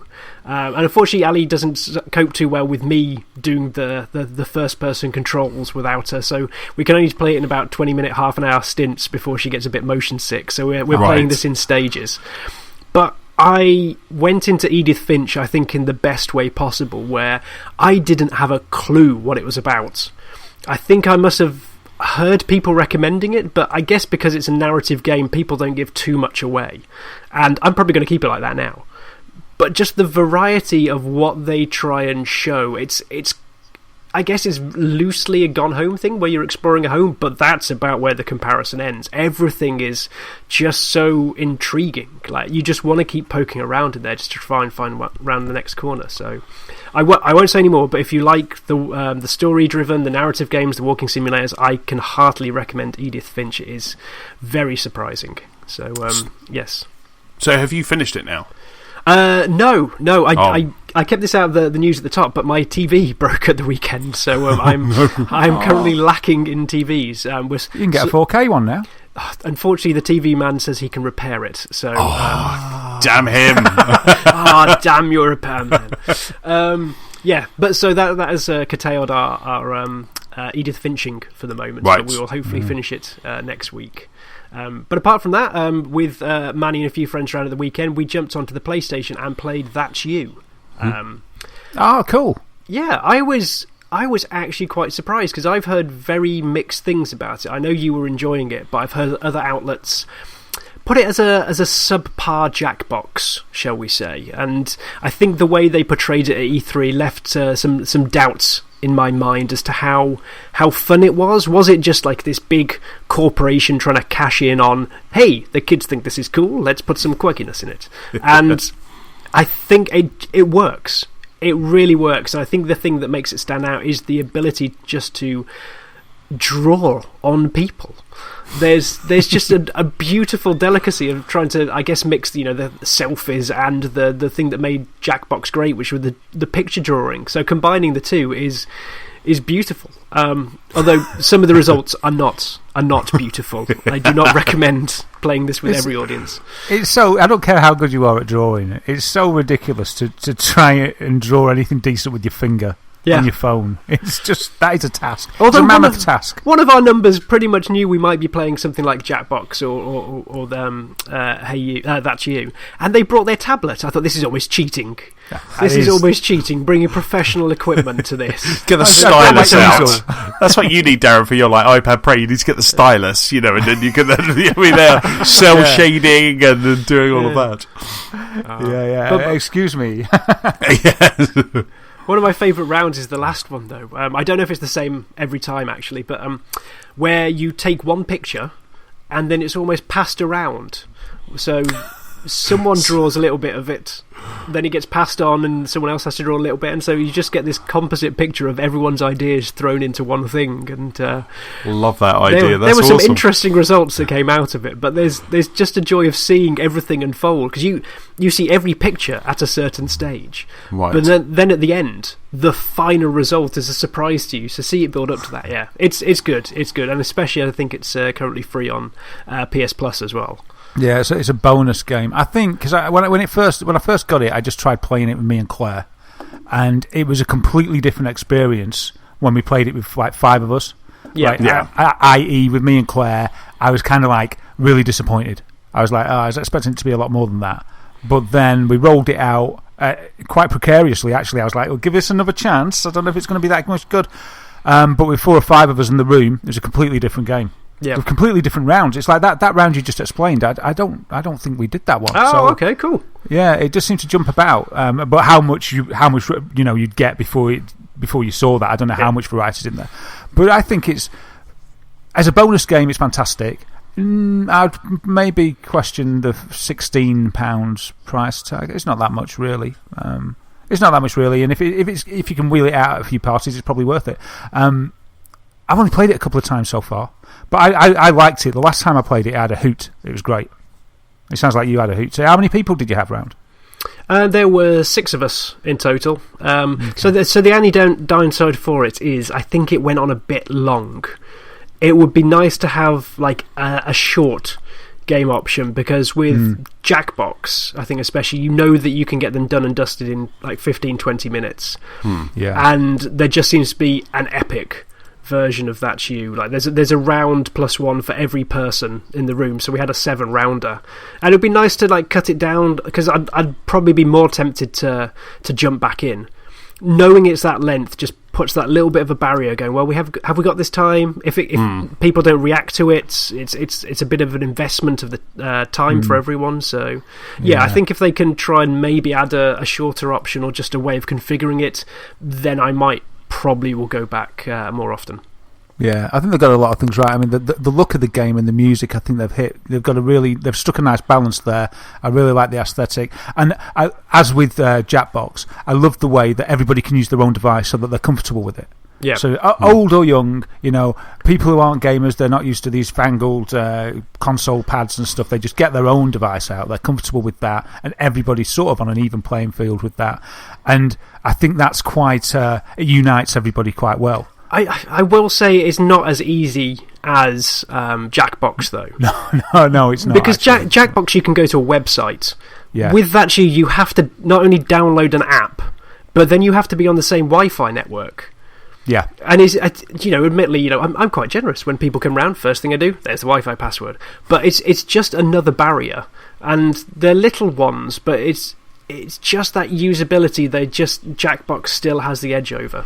Yeah, you're right, actually. Just going to the website and then putting in that code. Yes, and that's it, isn't it? I mean, that's amazing because everybody's used to their browser. There's no app to download. You're right. And especially as a person who used to have a Windows phone, that was very, very welcome. So yeah, you're right. Yeah, you're right. But a few refinements. I wonder if this is a one-off, or if they're gonna look at improving it and moving forward with it. I hope it's a dabble. Because they've done party games in the past. I think more with the motion devices, but we'll see. We'll see. I'm glad you like it too. Yeah, it's good. But I don't think I'm the only one having multiplayer shenanigans, am I? Has someone been putting the chef hats back on? Oh, yes. Oh, God, you reminded me now. Yes, indeed. We, for some reason, and I don't know why I've done this to myself, but I told Nicola that Overcooked Overcooked was on the Switch. So I think it was at the weekend. I said to her, oh, Overcooked's on the Switch? And she was like, can we download it? I think it was Friday night. She was like, can we play it? So I was like... Can we test our marriage tonight? Yeah, exactly. It was like all over again. So she goes, is it the same? I was like, yep, it's the same with all the extra DLC. She was like, I want to play it. She had a particularly bad day on Friday, and I was working from home. So I mean, honestly, this centres Nicola so much. So I just said, right. So when she got home, it was almost like I don't. There's no flowers. I just cook dinner and download Overcooked, and then I'm like husband of the year. So I was like, right, I was like, right, we're gonna play Overcooked. So I kind of got it out. But I put it, and then Nicola, I think we were like tidying away like dinner, and then suddenly she heard the Overcooked theme tune, and she was like, yes, and she was overjoyed.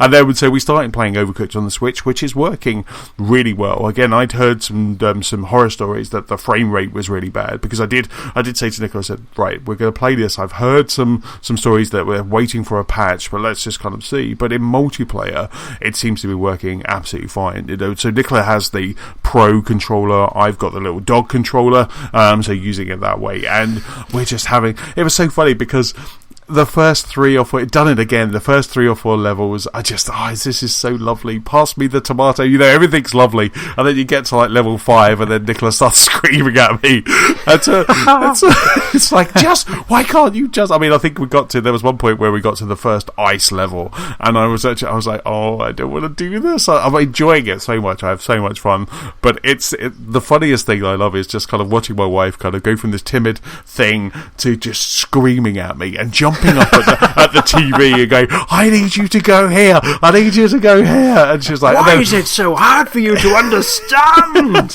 And then there's always we get the 2 stars, and I'm always like, right, can we move on to the next one? And she's like, no, we need to get 3 stars. and then when we get 2 stars, she just puts the controller down very nicely, and she goes, right, so what you did wrong was so we were playing it last night.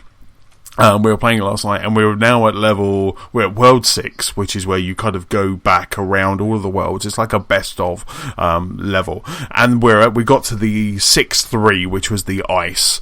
And I got to that point, I was like, do you know what? I'm not emotionally ready to handle this second ice level, because I just speed across the icebergs, and that kind of like really makes Nicola mad. So I just said I'm not ready to play it. But considering this is my second time, Nicola's third time because she played it single player on her own, which is bonkers.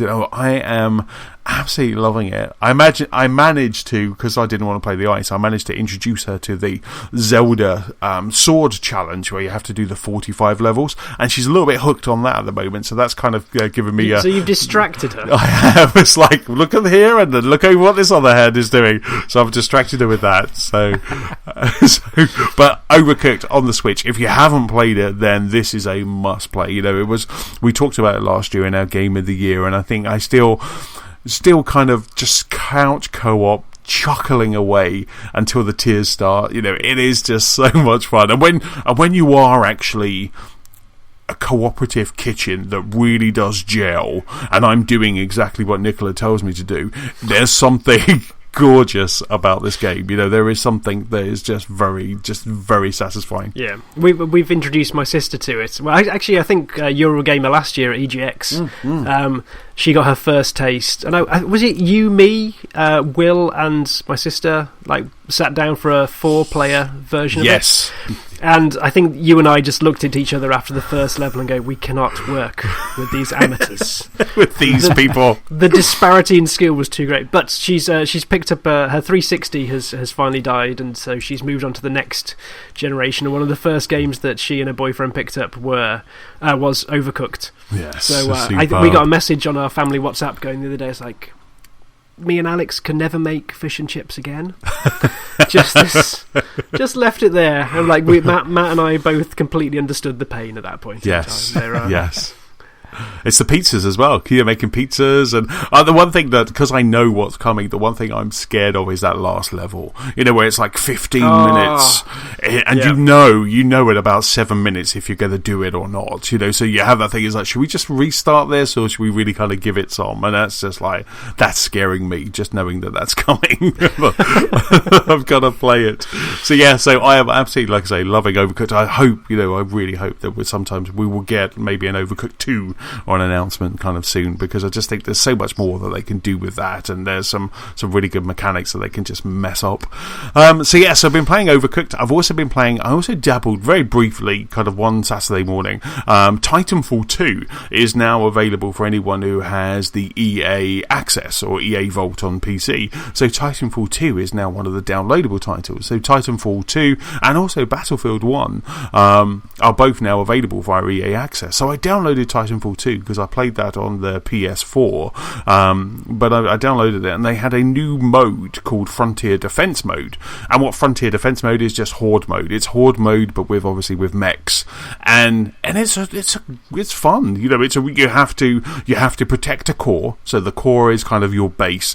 You have to protect the core. I jumped in with 4 randos, or 3 randos. There was 4 of us in a team, and no one was on mic, obviously, and I was just no mic randos, and then I just kind of so we jumped in. We're just playing. Everyone kind of, it's really funny because the whistle goes and the wave starts, and everyone just goes their separate way. Everyone just kind of left, right, up. And then just start at least jumping. You can forgive it in Splatoon. You can forgive it. But. Yes, exactly. But this is right, they're coming this way, and you guys have gone off that way. They're coming straight at you, and you guys have gone off to the left and right. So I managed to get through it entire. I think it's 4 or 5 levels, 4 or 5 waves, and that's the end of the game. But it was really good. And they kind of control your mech as well right at the start. They don't give it to you right away. You have to build up, just like Titanfall the game. You have to just build it up, and once you've actually kind of got it to a nice level, you can then drop your mech in at any point. And it was just really good fun. I forgot how much fun I really enjoyed. I really loved Titanfall 2 on the PS4, and I just forgot how much fun it was. I'm not tempted to play the single player over on the PlayStation, over on Xbox, even for the achievements, but I'm just enjoying kind of dabbling in this Frontier mode. Cool. So which is really good. It's one thing that I think they've tried to, I guess, spice it up, haven't they? The big robots didn't necessarily draw people in, so they've tried different modes. I guess they've tried the no robot mode and all this. So it's nice to see they're trying to push the formula and try and figure out what people really want to play with while still keeping the giant robots. Yes, exactly. I mean, this Frontier Defense mode, this was a free DLC, so this has kind of come out, I guess, almost a year after the release of the game. I can't remember when Titanfall 2 came out. I'm sure it was kind of, maybe kind of in the silly season, but almost a year they brought this out, and it was a free enhancement. So it is this to kind of draw people back in, and at the same time they're dropping it for free on EA Access. Cool. So which is really good. And then lastly, I've been playing Batman, The Enemy Within, or even as its full title, Telltale, The Batman, The Enemy Within. And this is Season 2 of Telltale's Batman. And yeah, it's, the problem... Let me guess before you go. So it's Batman. Yeah. It's Telltale. Yeah. I'm guessing you're going to like it. Yes. But my problem is like, with the last one, Daz, I remember this, I was absolutely just loving it. Like, episode 1 was great, episode 2 was great, episode 3 was amazing, episode 4, episode 5, well, I'm glad it's wrapped up, and so I'm just, so I'm kind of happy, and I'm really enjoying this, and they're bringing in the Joker, and the Joker is just really good. There was quite a dark moment, where you're in a funeral and the Joker's talking to you and want to take a selfie, and you don't know whether to kind of keep the Joker happy because he might just have an outburst, or just refrain him, and it was so tense while I was doing this, and I really enjoyed it. In what situation is Batman and the Joker at the same funeral? The one that's in Telltale, the Enemy Within, Season 2, Episode 1, no spoilers. But yes, so he just appears, and it's because there was a point in Season 1 where you kind of come across someone called John Doe, who is the Joker, and so you're kind of almost repaying that meet that you had in the first one. I'm trying to dance around this without giving any spoilers, which is really hard, but it's a great moment. But like I say, it was so tense, because the more that you're kind of playing to the Joker, because I wanted to refrain him and keep him quiet during this funeral, everyone else is kind of turning round and scorning at you.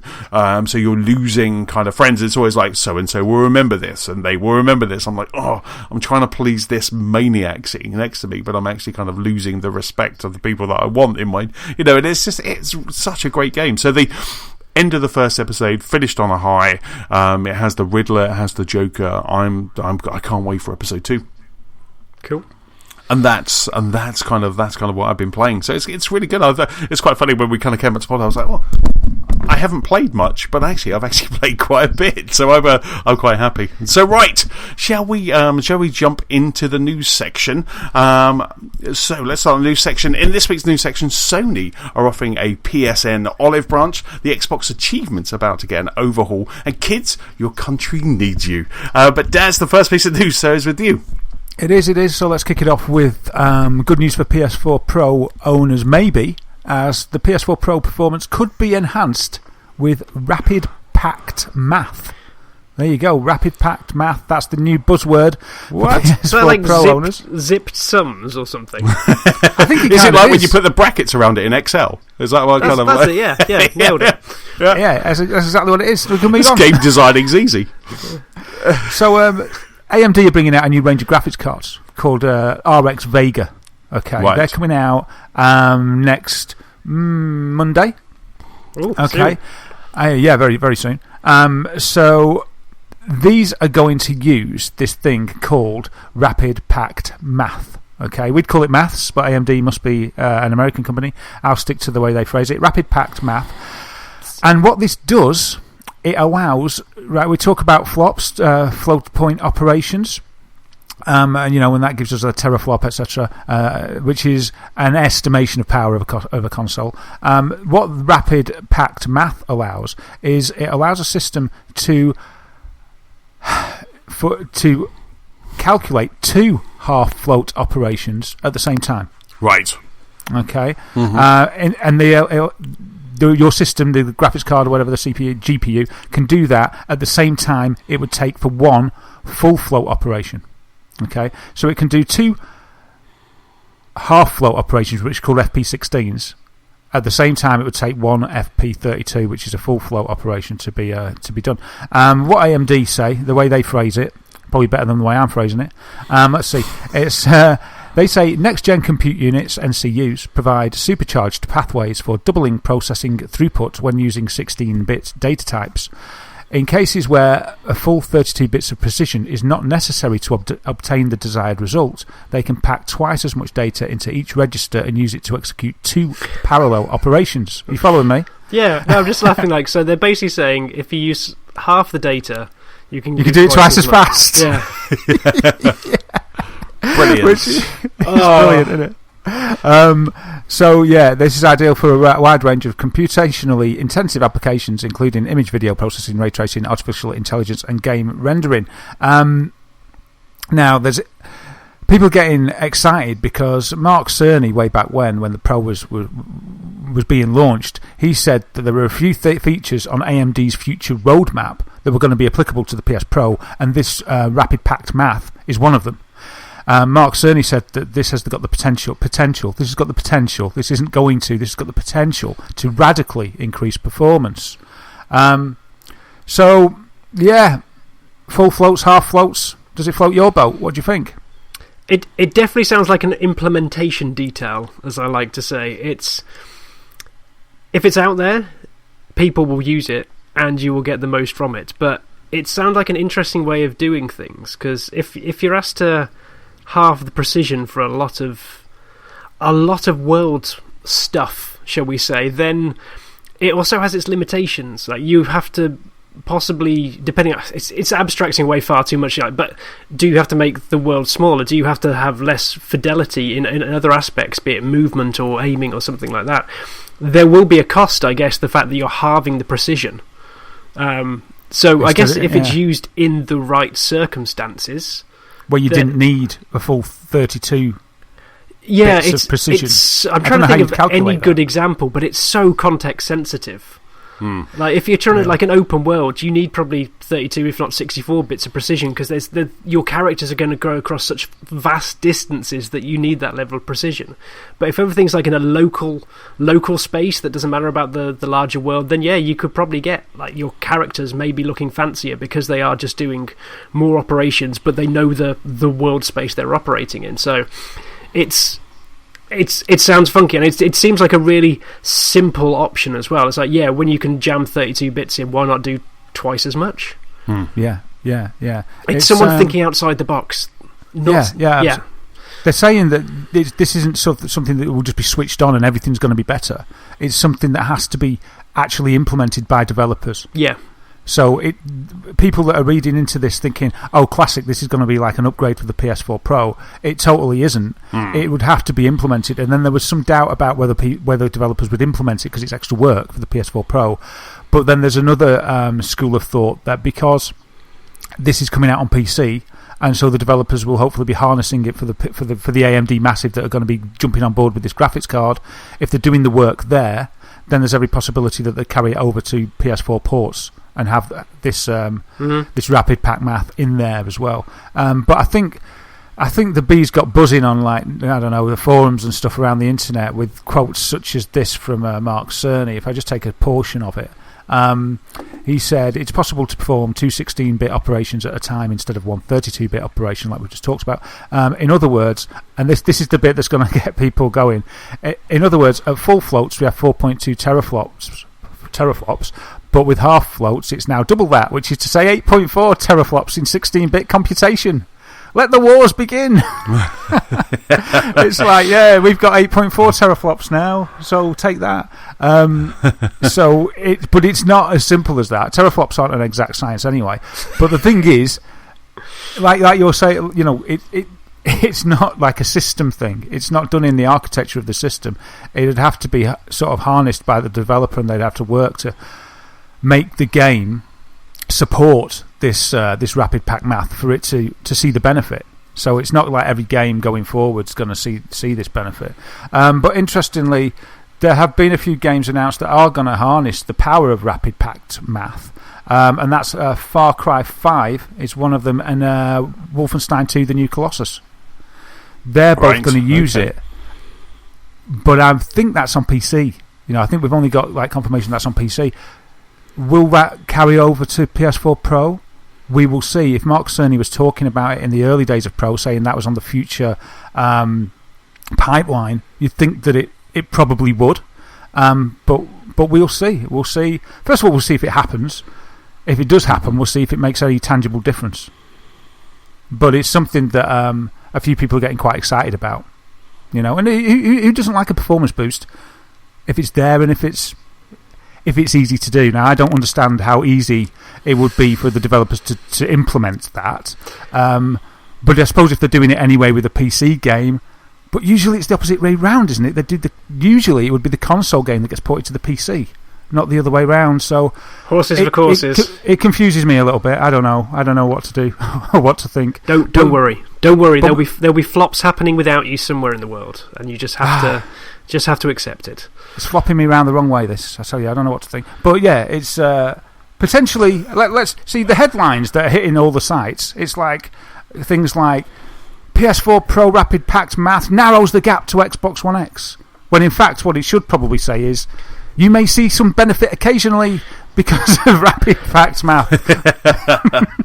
That would be more accurate. But it's out there.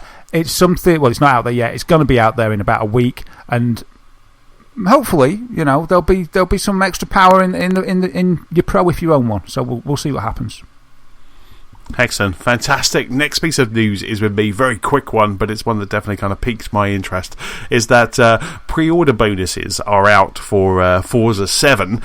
So Forza 7, which is coming in a kind of month and change to Xbox One and then Xbox One X, which is kind of where I might just like wait until that comes out before I play it.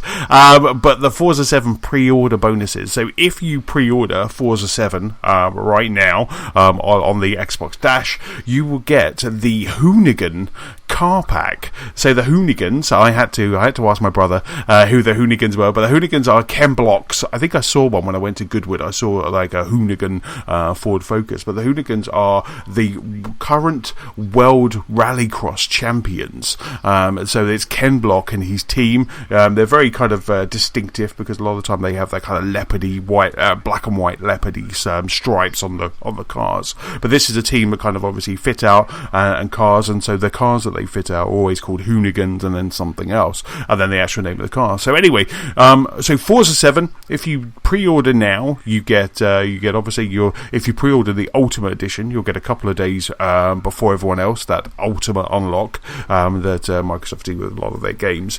But you also get a whole car pack, a whole free car pack of Hoonigans car pack. But the great thing about this, and the reason why I'm kind of adding it, the thing that really did pique my interest, is that if you do that and you pre-order now, the entire Hoonigan car pack becomes available in Forza Horizon 3. So cool. Those cars that you're going to get when Forza 7 comes out are actually now available to mess around in the Aussie Outback in Forza Horizon 3. So I thought this was just a really good touch. That's nice. It's nice to see that even though we've marched towards the new one, they're still keeping an eye on the old one as well. Yes, and even the kind of a nice sweetener as well, because this Hoonigan car pack is obviously available to buy, but I don't know, you know, unless if you were still buying stuff for Forza Horizon 3, you probably pre-ordered Forza Horizon 7. But the Hoonigan car pack, which is available now for Forza Horizon 3, also comes with 500 more achievements as well. So they always kind of, with the pack comes an achievement and a reason for me to go back into it. So basically, if you pre-order, you'll get a code or you'll get a message on your Xbox Dash with a hyperlink to just kind of click on, and it just takes you straight to the store to download that Hoonigan car pack for Forza Horizon 3. So what are the achievements in there? 500 of them. Yeah. There's 500 gamer score, which is complete a championship in every Hoonigan car pack. Get 3 stars with a Hoonigan car. Complete a game of Infected with a Hoonigan car. You know, that sort of stuff. Okay. It's all perform fruit salad combo in a Hoonigan car pack car. Yeah, yes. So it's all very much like, that's it. You only get this if you kind of... So if you are an achievement hunter and you want that perfect score for Forza Horizon 3, you know, you're going to have to either pre-order Forza 7 or buy this pack. Wow. But I thought it was really good. I do love the idea, as you said, James, you know, even though we're kind of into the next game and we are just looking to kind of say, okay, Forza 7, you know, you're going to be 4K, but what are you going to give us that's going to be better than the amazing game that was Forza? Yeah. So it's quite nice. It's quite nice to see that. And also, I don't think we've covered this on the pod. If you've played Final Fantasy 15 on the Xbox One, you get a message again on your Xbox Dash that has the car that Noctis and his mates drive around is now available in Forza Horizon 3. I saw that. Class. That's one of the weirdest crossovers since Mercedes started doing Mario Kart cars. Yes. It was almost like a drunken bet. It was like... But it's just so cool. I thought that was just such a great... I mean, if that could happen with more and more kind of games, it's like, we'll just take that car and, well, if you've played it, the Xbox will know and it will unlock this car for you. I just love that as a progression. Oh, wow. In Forza Horizon 3, were you saying? Yeah, so if you've played Final Fantasy 15 on the Xbox One... Yeah. So I'll get the regalia. Hooray! Yes. Have you played on the Xbox One or did you play it on PS4? No, I got it. Yeah, I got it on Xbox. Well, then you should have a little message on your Xbox One saying, Bink, click on here to download it. Yeah? Yeah, you've got the regalia or the regalia, depending on how you want to pronounce it. That's really cool. Weird crossover, like you say, but yeah, that's awesome. I can't remember why I played it on Xbox. I really can't remember. I'd have to listen. I'd have to listen back Yes. and find the podcast where I gave my justification. But that's a really cool. That's a really cool addition. That's really cool, isn't it? So, James, the next piece of news is with you. Indeed, you might have to treat those 500G carefully if you get that Forza pack, because there are changes coming to Xbox achievements. What? Well, according to Mike Ibarra, when he was talking to Windows Central, he's been quite elusive about the specifics, but they're saying they want to address the way that different people play.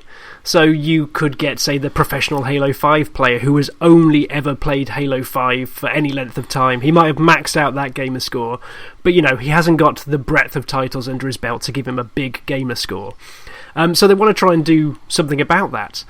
They want to try and take into the account time people play games, the variety of games, and just adapt to the new style rather than just go through as many games as possible. I haven't really revealed how, though, just yet. They're always just teasing that there is something coming, there is something in the pipework that might change it. So I was almost intrigued with you guys. Like, how would you change the Xbox achievement system if you could? Because there's sites out there like True Achievements and the achievement trackers that almost try and weight achievements as it is. So we're always very excited when you get a rare achievement pop and you get that little diamond and it's all very exciting. These sites almost add a multiplier, saying that, okay, only 5% of the world has got this, therefore it must be more valuable. And so you have this artificially weighted gamer score, which I thought is super interesting. So you look at our Hitman profiles, and we are way up there, because, we've rinsed as many achievements as possible from there. Whereas in something, I don't know, something that I've just turned on and put down, maybe like you with GTA 5, Daz, you've just started it, you've got the achievement for pressing go, you've shot your first hooker, you get your achievements. Well, you're talking about GTA 5 or a night in Blackpool? But I've always thought that's an interesting way of doing it, like maybe weighting it for the actual rarity or weighting it for the times played, so you can get those true hardcore players the recognition. But is there anything you guys would do? I quite like that idea. I haven't seen that site, but I like that idea about weighting it more because there's less of them out there. But I presume that's how the rare achievements work anyway, because I remember, for instance, when we all dropped into Forza Hot Wheels pack, and we were all racing away, we were getting the beginner, the early achievements. They were all rare because nobody else had got them. So I'm presuming there's an algorithm of that kind already in place. But it would have to be a score multiplier, wouldn't it? And that would then, you see, it wouldn't work in that way. It couldn't be fixed, because say we were playing Forza and the Hot Wheels pack downloads, and we get like several rare achievements because we're the first in there, and then we get a multiplied gamer score because of that. It would kind of have to fluctuate, because then when every man and his dog's been in there and all got the same, and so it's no longer rare, then you'd see your score go down. It would have to be a sort of, for that to work in a fair way, it would have to be dynamic. And that could be a shock for some people, because you could go to bed on a Friday evening thinking, demon, I increased my gamer score by 2,000, let's say there's a point value to it. But then you wake up in the morning and you're like, gutted, it's only worth 10 now, because everybody's done it. America woke up and they've all done it as well. So it could be a point score based on your achievements that fluctuates, and that you are, like that site does, you are credited more for the rarer ones. But the ones that are only rare for a while when they're new, and there'd have to be either a new way of looking at those, or that the value of those, or of any achievement, the value of it goes up the less people have it.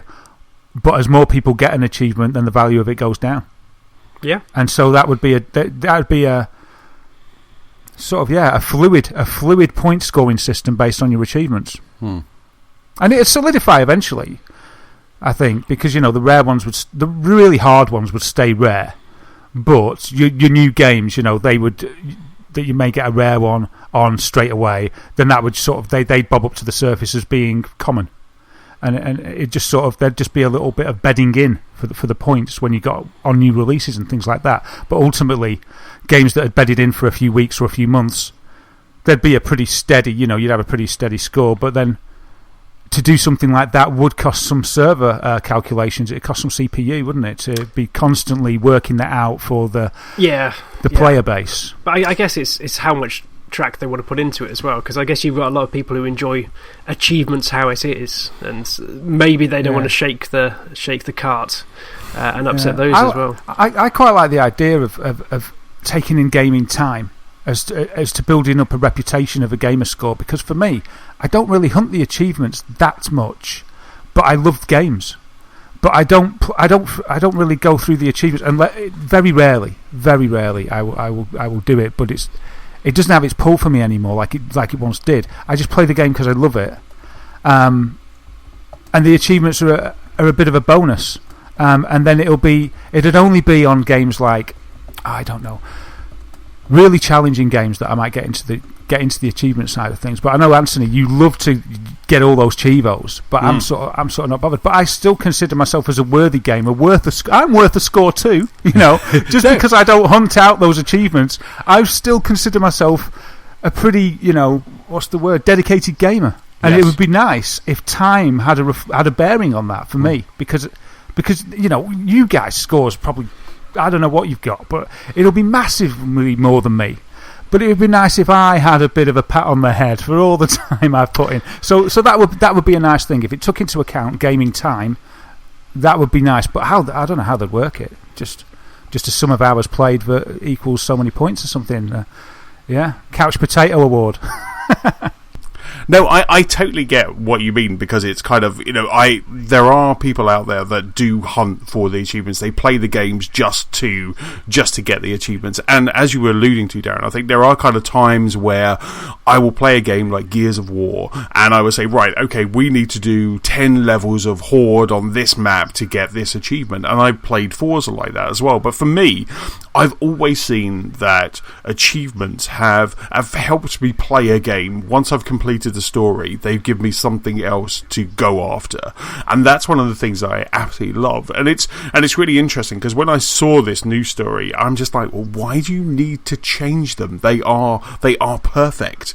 One of the only things that I would say is that I do like the idea of the PlayStation Platinum. So you get a platinum. Most of the time it's kind of when you've finished a game. So when you finish the game, you've got all of the achievements, you get this kind of platinum trophy, and on your dash there is how many platinums you've got. It's the only thing I like about the PlayStation trophies. The rest just kind of befuddle my brain.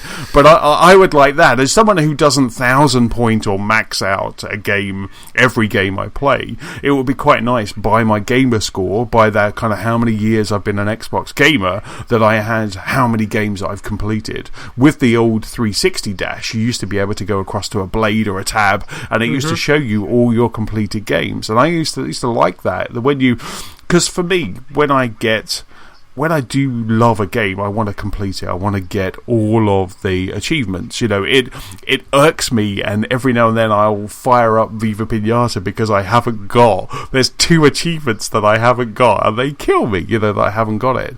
But games like Firewatch, I played it again on the Xbox and played extra because it was like, this game is amazing. I just want to play it, and got all the achievements.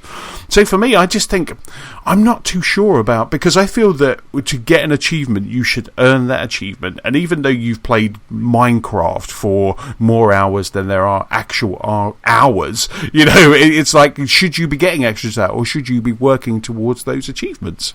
Are you saying we should concentrate on what we've got? Yes, because I would hate that right now I'm 100,000 achievements. I'm at 101G, and if I, like you say, Taz, I went to bed or went away on holiday for 2 weeks and came back and that was 99,000, that would kill me. Obviously, I'd get that, I'm 100,000 again, and that fluctuation would just... But what I would like is, say for instance, if you did get that rare achievement, that you got that score that you were talking about, so it's like achievement score times the rarity, that's the score that you got because you got that achievement. That's quite cool. I quite like that, because but it would take time it'd take time to work out the rarity, wouldn't it, though? Yeah, but that's it. I mean, if you go to any of the achievements on the Xbox, it actually say only 3% of people have this. And you can look. I mean, I've been looking at old games. One Saturday night, I got a little bit kind of hooked on this, and I started looking at other games to just see if there were any rare achievements still. And I noticed like there were some games that have been out for a while that completing the story on this was still rare. And I was like, how is that possible? This game's been out for like 8 years. How is it still rare? But it just shows and I think I got down a void of the gaming habits, of people's gaming habits, because it was obviously showing that some people they kind of fire up a game, maybe play a couple of levels or two, and then don't go any further. And so there's that calculation is always there, because it always says this is still a rare achievement, even though it's 8 years old, and 3% of the players have it. So that's how it works out your score. Yeah, but. Yeah, that's fine. I'll tell you another one. This could be kind of good, but kind of scary as well. You may be telling me it already does this, so apologies if it does. But it just says game time. Oh, it does. Yes, it does. Yeah.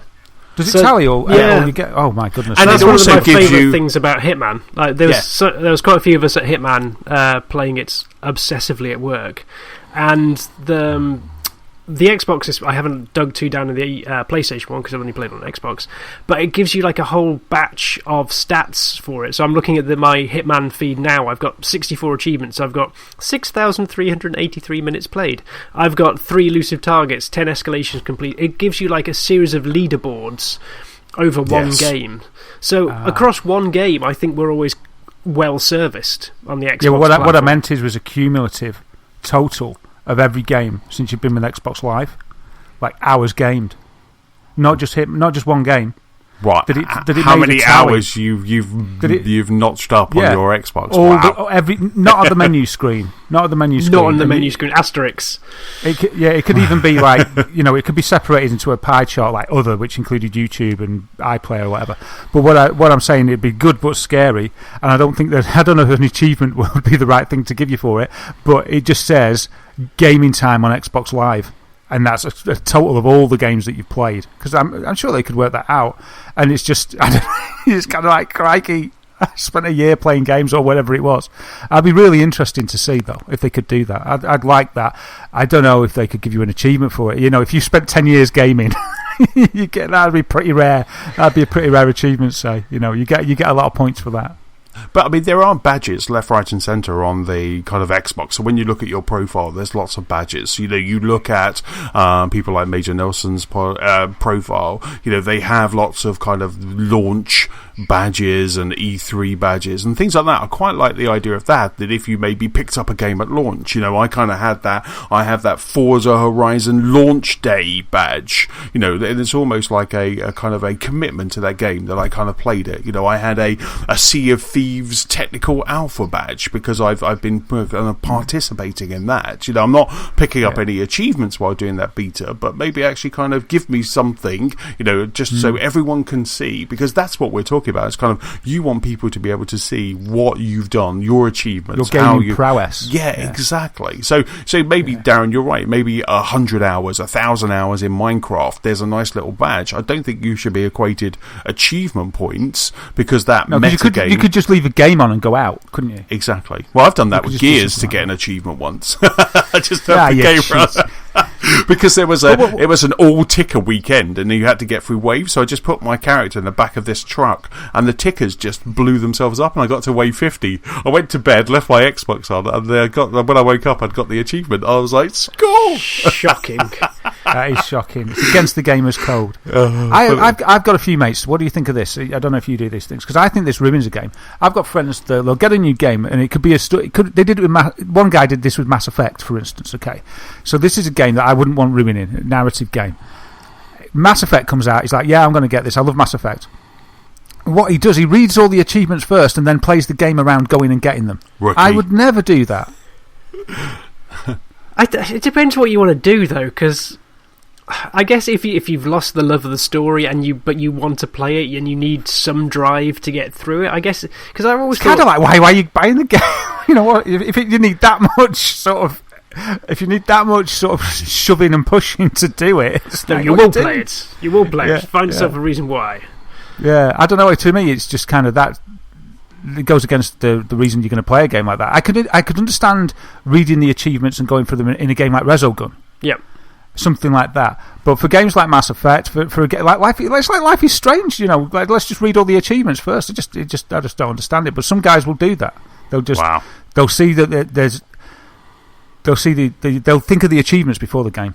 Yes, I know some people like that as well. That would just they will plot their path through a game just in case there's a missable achievement. I think they're the devil's work when there's that's a missable annoying. achievement. Yeah, cause sometimes in an RPG, just so scared that you'll go past that wall and you won't be able to do something again. But I still wouldn't. I'd be too scared of spoiling something by reading them first. Mm. Yeah. So it's an interesting one, but I think it's good that they're looking to maybe shake it up a little bit, because it has been the same for ages, and there may be room for improvement. Yeah, I'll be very interested to see what they come up with. We'll just have to watch this space. Hopefully, they will get to some sort of decision and announce that soon. Wow, that's going to cause go one or two ways. Do you think they'll announce that at Gamescom? Because we're like a week away, aren't we? And AC Bongos there's next Sunday night. So at the time of listening to this podcast, it will be this weekend. There's going to be a mixer stream live from Gamescom. I think it's 8 PM on Sunday, UK time. There's going to be a stream. So maybe that could be, here's some cool stuff, here's some more stuff about Xbox One X. And possibly it's available now to pre-order. Maybe, the kind of, but could they say also that thing that we've been teasing, here's something that's happening, here's an update? Possibly. I mean, I think everyone's drying up for the news for next week, so yes. Maybe this is just like sowing the seeds of teasers. I got an email today to go along to the Xbox Fan Fest in Cologne, so I was kind of invited, and I was so tempted. Yeah, exactly. I was so tempted. I looked on Expedia, going, I could go out Wednesday, I could come back Thursday. I've got lots of projects at work, but I could just maybe squeeze. And I was like, I might be able to get in some time with the Xbox One X. And I was just like, I was kind of working it out in my head if it was worthwhile going over to Cologne for a day. but back to achievements. I think it's gorgeous when it works really well. A game can do some amazing achievements. I think all of the Lego games do the achievements so well. And there's some grindy ones in there as well. But they just do them so well. And there's nothing better than kind of thousandsing a Lego game. That's just pure joy. Yeah, and the innovation of them. Yes. That whoever thought of it. And like you say, Anthony... Are you on about the innovation of achievements or Lego games? Well, the achievements. Both. They both came together. It was like a thunderbolt. Yes. But whoever thought that up, I maybe should do some research and find out whose idea that was, because it's fantastic for so many reasons that we've talked about. It drives people to play in so many different ways, and it gives games replayability, whereas perhaps they haven't necessarily got a reason to play again, but you'll play again to get that achievement, and it just adds extra layers and extra dimensions to the games that we play and love, and it's just great. I think it's such a great innovation, and if imitation is flattery, then obviously it's great, because everyone's doing it now, aren't they? Even in your iOS games, you've got like mimicked achievements or badges within games. Yes. Achievements within games. So it's really taken the world by storm. And yeah, it'd be interesting to see where they go with it. And as I said, yeah, it is kind of history now. It's got a legacy. Let's see where it's going to go at this crossroads. Yeah. Of course, when you say everyone's doing it, everyone apart from Nintendo. Oh, yeah, sorry. Yeah, but they put all that, they funneled all that innovation. They saved it from the achievements and they put it into the online, the infrastructure for Splatoon. Yeah. It's the online infrastructure. Right, next piece of news is with me, and that is that PlayStation have dated that they will have set out the date that they will be at the Paris Games Week. They will be doing a media showcase at the Paris Games Week. I think they did this a couple of years ago, where they kind of skipped Gamescom. They didn't have a big announcement, or they didn't have a media briefing at Gamescom, but they did it a couple of weeks later in Paris Games Week. And again, the same is happening this year. So the 30th of October at 4 p.m. UK time, they're going to be live streaming the media event at Paris Games Week. So what do we think is going to be the big announcements, guys? What do we think that they might... Because this is time for the European devs, isn't it? This is European devs time. We had... so they've got an excuse not to show Shenmue. Yes. That'll be the reason we don't see. Saving that for Tokyo. Shenmue 3 or Final Fantasy 7. They're not going to be there. So I don't know, really. I don't know what's. I can't think what's coming from their European studios. Well, they'll have Detroit. There may be kind of Detroit. We've got Gran Turismo as well. Gran Turismo had a big showing at the Paris Games Week. Maybe Media Molecule. Dreams. Yeah, because we haven't seen Dreams for a while, so I wonder how... Well, I guess we haven't actually seen that much of VR this year at all. So I really will be intrigued to find out if Dreams is still a VR property, if it exists at all. Because is it going to be one of these titles that just goes dark, just disappears? Yes. And then suddenly you hear that their Dreams isn't being made anymore. A Media Molecule are doing a port. Oh, the headlines will write themselves. Shattered Dreams. That'll be the title of our podcast. That's the only reason they made up the game, was to do that. I always think that time of year is a weird one, though, because you're thinking it's mostly E3 and Gamescom that's where most of the big announcements come. So I don't know whether it's just going to be a reaffirming of what's coming out in Q1 next year, the likes of I guess Far Cry, and I'm trying to think what other games have been announced for that sector. I just think of it as hey, we've shown you what's coming up for Christmas. This is to reinforce that you will have something after Christmas to play as well. Because they're only like 2 months away from the PSX, aren't they? From the PlayStation Experience in Anaheim, which goes off in December as well. So that is normally right. Here's all because that's the PlayStation Core, isn't it? That's the US PlayStation Core that come along to the PlayStation Experience. So this, I always kind of feel that it's going to be European devs, and we're maybe going to get some more indie titles. There may be because they didn't have a huge indie showcase at E3, so maybe this is where they showcase the more kind of niche titles rather than all of those big ones. We've also got Frozen Wilds, Horizon's DLC as well, so that could potentially be shown as well. Some gameplay footage of that. Yeah, maybe they're going to use it as a bit of a foray to show. Like Assassin's Creed, offer a little bit more. Shadow of Mordor, those big Christmas titles. Maybe they're going to just give them a bit of a push as well. So nothing that will surprise us, but just kind of maybe a further glimpse of some of the big games that we're looking forward to as well. Yep. Destiny would have been out by a month at that point, a month and change at that point. So maybe maybe they might just say, "Oh, here's the first glimpse of some DLC for Destiny," because it's coming first to PlayStation. Maybe something like that as well. But it could be interesting. Yeah. I mean, I do love a good media showcase. So it will be an interesting one to see kind of what comes out of this one. So that's the 30th of October at 8 p.m. UK time. Cool. So who's got the next news item? Oh, go on. Sorry, Des. That's all right. I was going to say maybe they'll even talk about the future of PlayStation Network. Maybe they'll talk about that. Maybe they'll try and explain that. Maybe they'll say they're changing it. Maybe they're going to say they're going to offer this, they're going to offer that. Maybe there'll be some new announcements because of the price hike that we've had. And the next piece of news with me is about that. It seems that they're offering a bit of an olive branch. Because all of a sudden Sony's offering 15 months, 15 months of PlayStation Plus for the price of 12. So they've made this offer all of a sudden. I don't know if there's been a backlash really to the spate of cancellations. Yeah, it would be interesting to see some figures on that. But yeah, as we know, we talked about on the last podcast, PlayStation Plus has gone up by 25% from, say, £40 to £50. And so Sony all of a sudden have given everybody an offer that you can't refuse. And they are allowing you to pay up until 10 a.m. on the 29th of August. You can get 15 months of PlayStation Plus for £40. Which, if you take into account the rise that it will go on the 1st of September, it saves you quite a bit, because 15 months after that date, after the 29th of August at 10 a.m, that will cost you £69.98.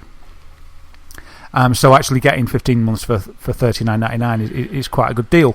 And you can probably stack that as well, I would imagine, but please research it first before taking my word for it.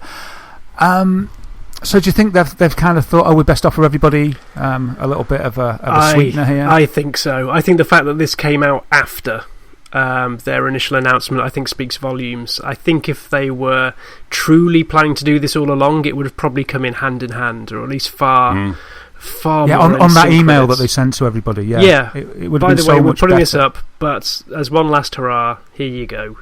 I think they must have had either backlash in pricing or a spate of cancellations or something that must have just triggered this push. Maybe they just had it in their back pocket all along and were just waiting for let's see if we can get away with it. I have to say, I've cancelled mine now. I looked at what I did last year on PSN, and I think most of the games that I played were single-player adventures, or the sports games, or the attempted trek into VR, which never really came off.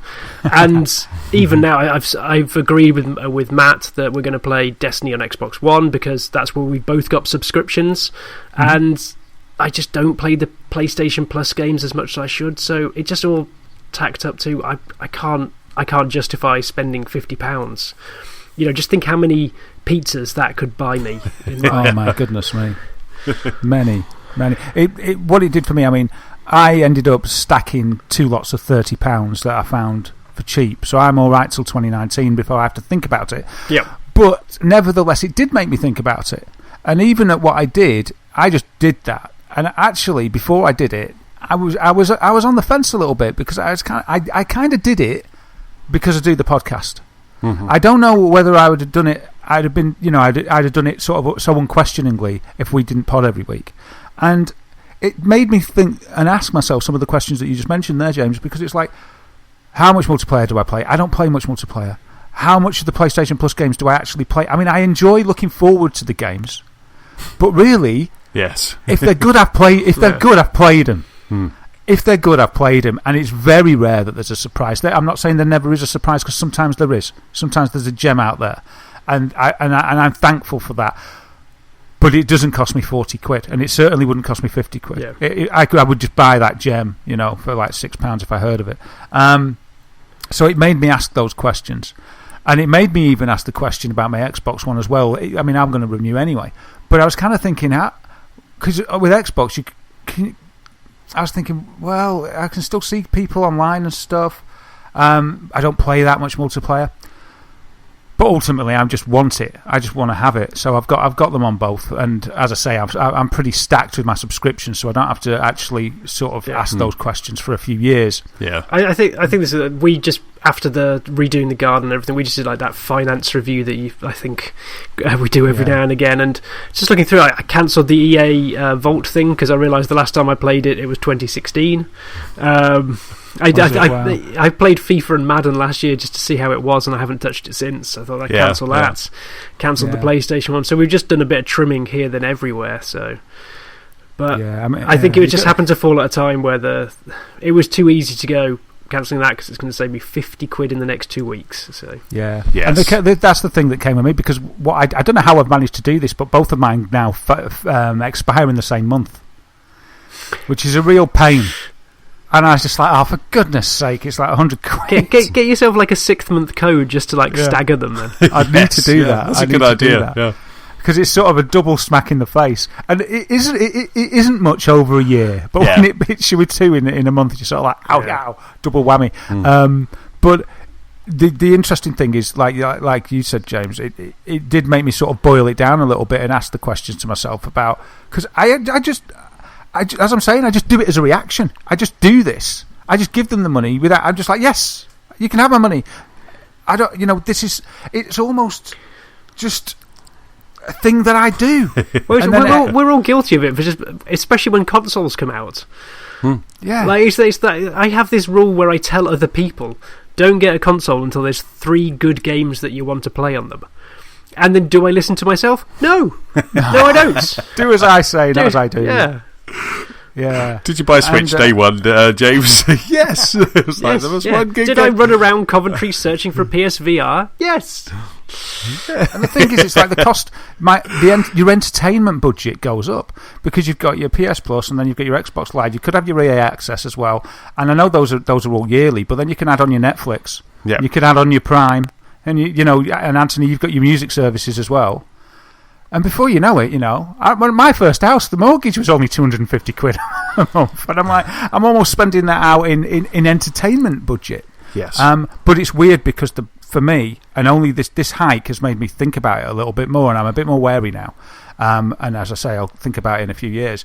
But it made me think about it, and it made it, instead of being just this unconditional thing that it's like, yeah, that obviously you're going to have my money because I'm used to it now. It's made me think, yeah, maybe not. I don't know. But I do enjoy getting the free games, and you can guarantee as soon as I quit, a mate will pop up wanting to do online, and then I'll be like, oh, I've got to subscribe again. Are they giving Shenmue 2 HD away of the PS Plus?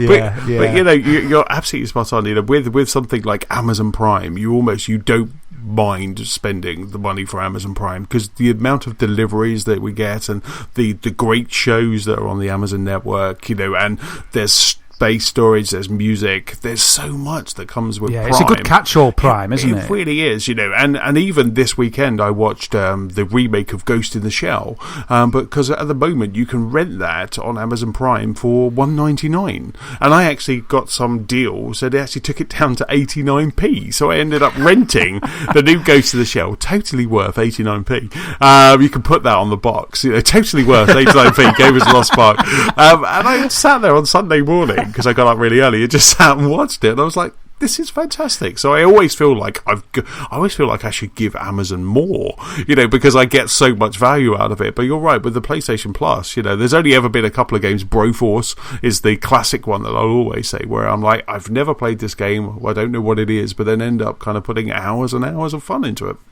Yeah, for me it was Rocket League, but yes.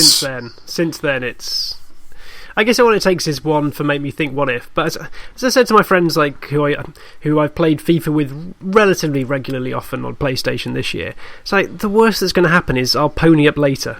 Yes. I'm going to save myself at least a tenner for just pausing right now. So yes.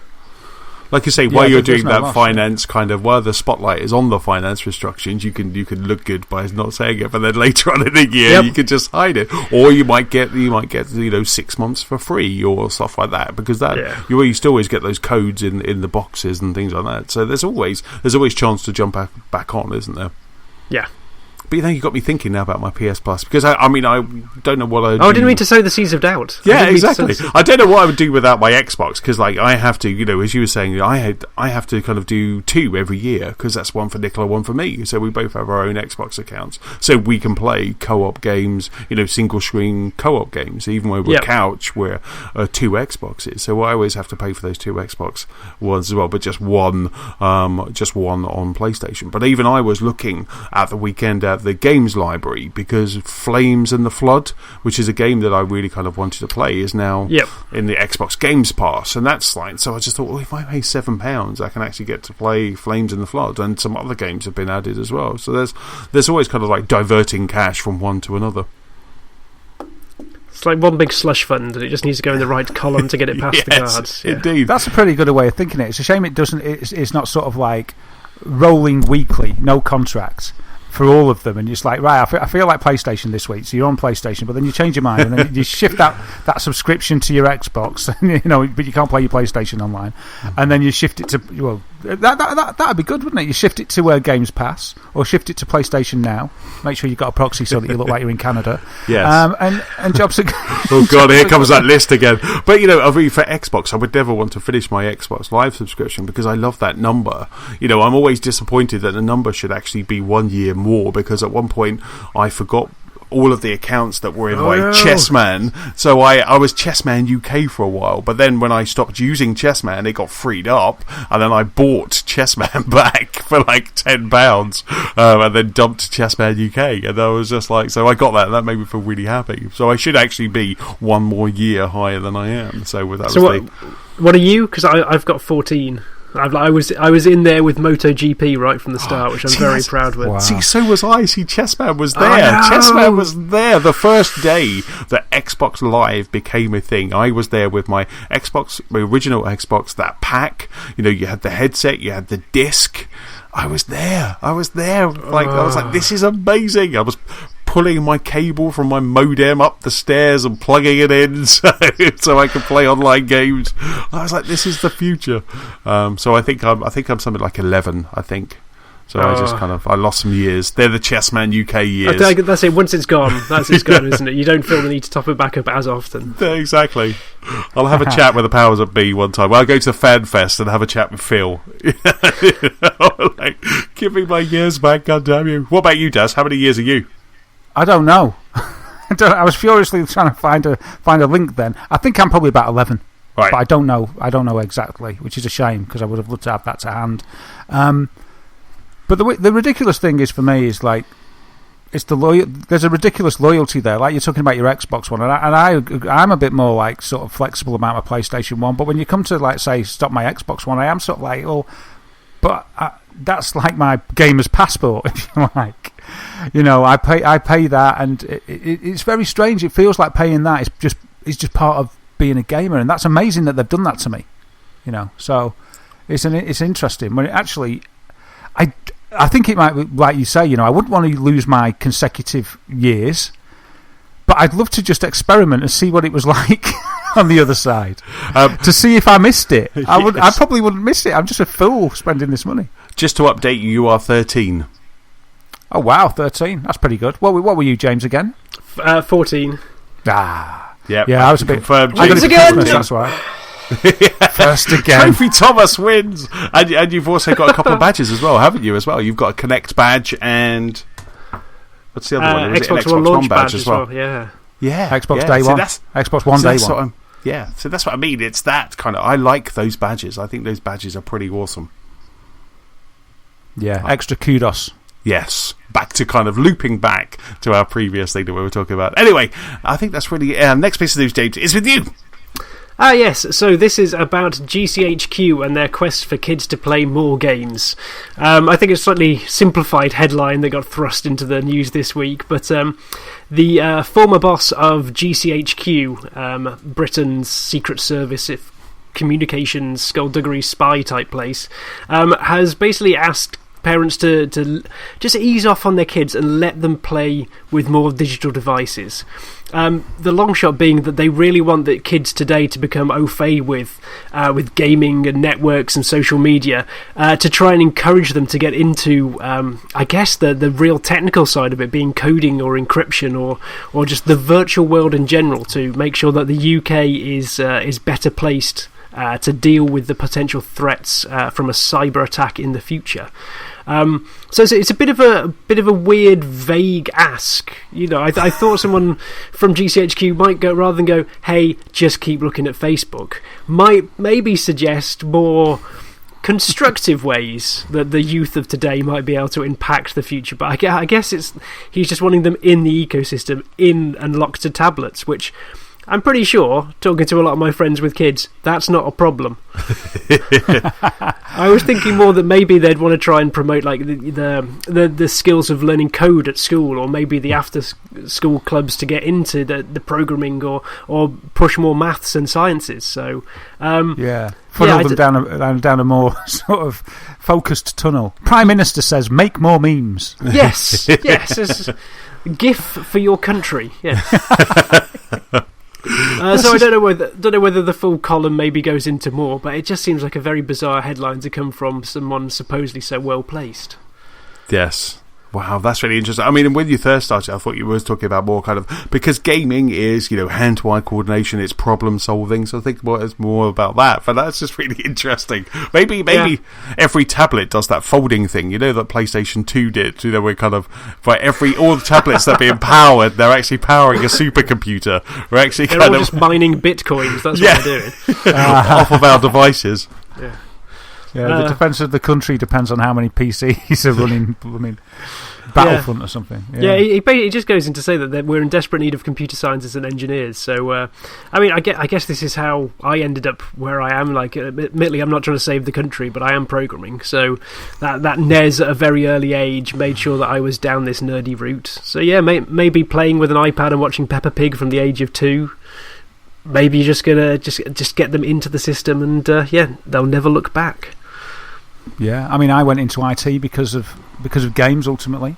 I used to play games as a kid, and then I got an opportunity to work for a games publisher, and from there, it was like, well, if I'm not going to do games, I want to do the next best thing, which for me is IT and tech, because I got such an interest in that, and then it doesn't feel like you're working because you're doing something you enjoy. And I mean, I can speak for Sam.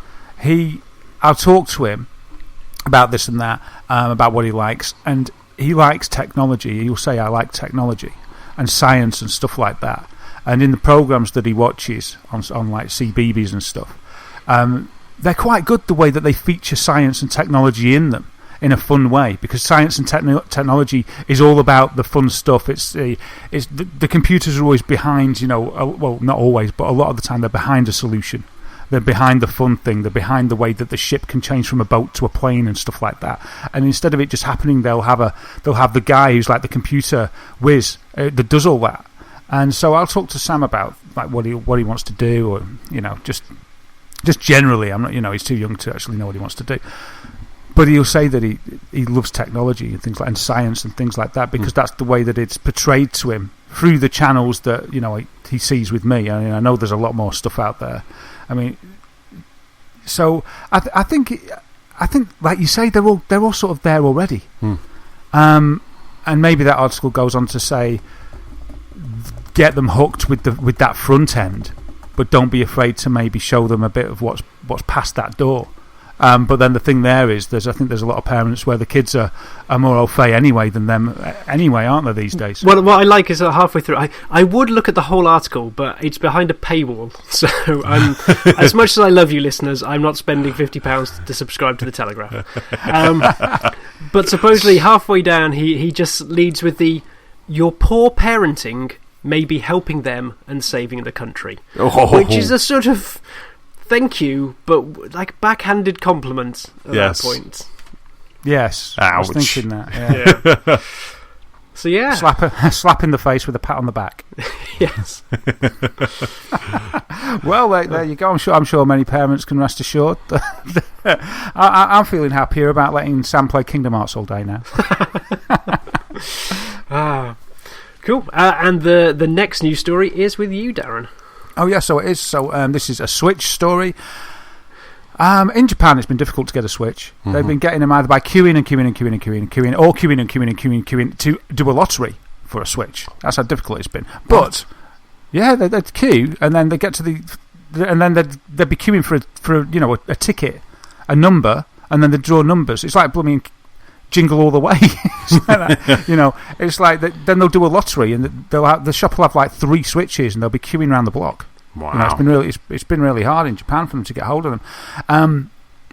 But it looks like it's going to be better in the future for Japanese consumers wanting to get hold of a Switch, because Nintendo of Japan have announced that from August the 22nd they're going to take pre-orders, which is going to guarantee them a Switch, though they've got to wait a month.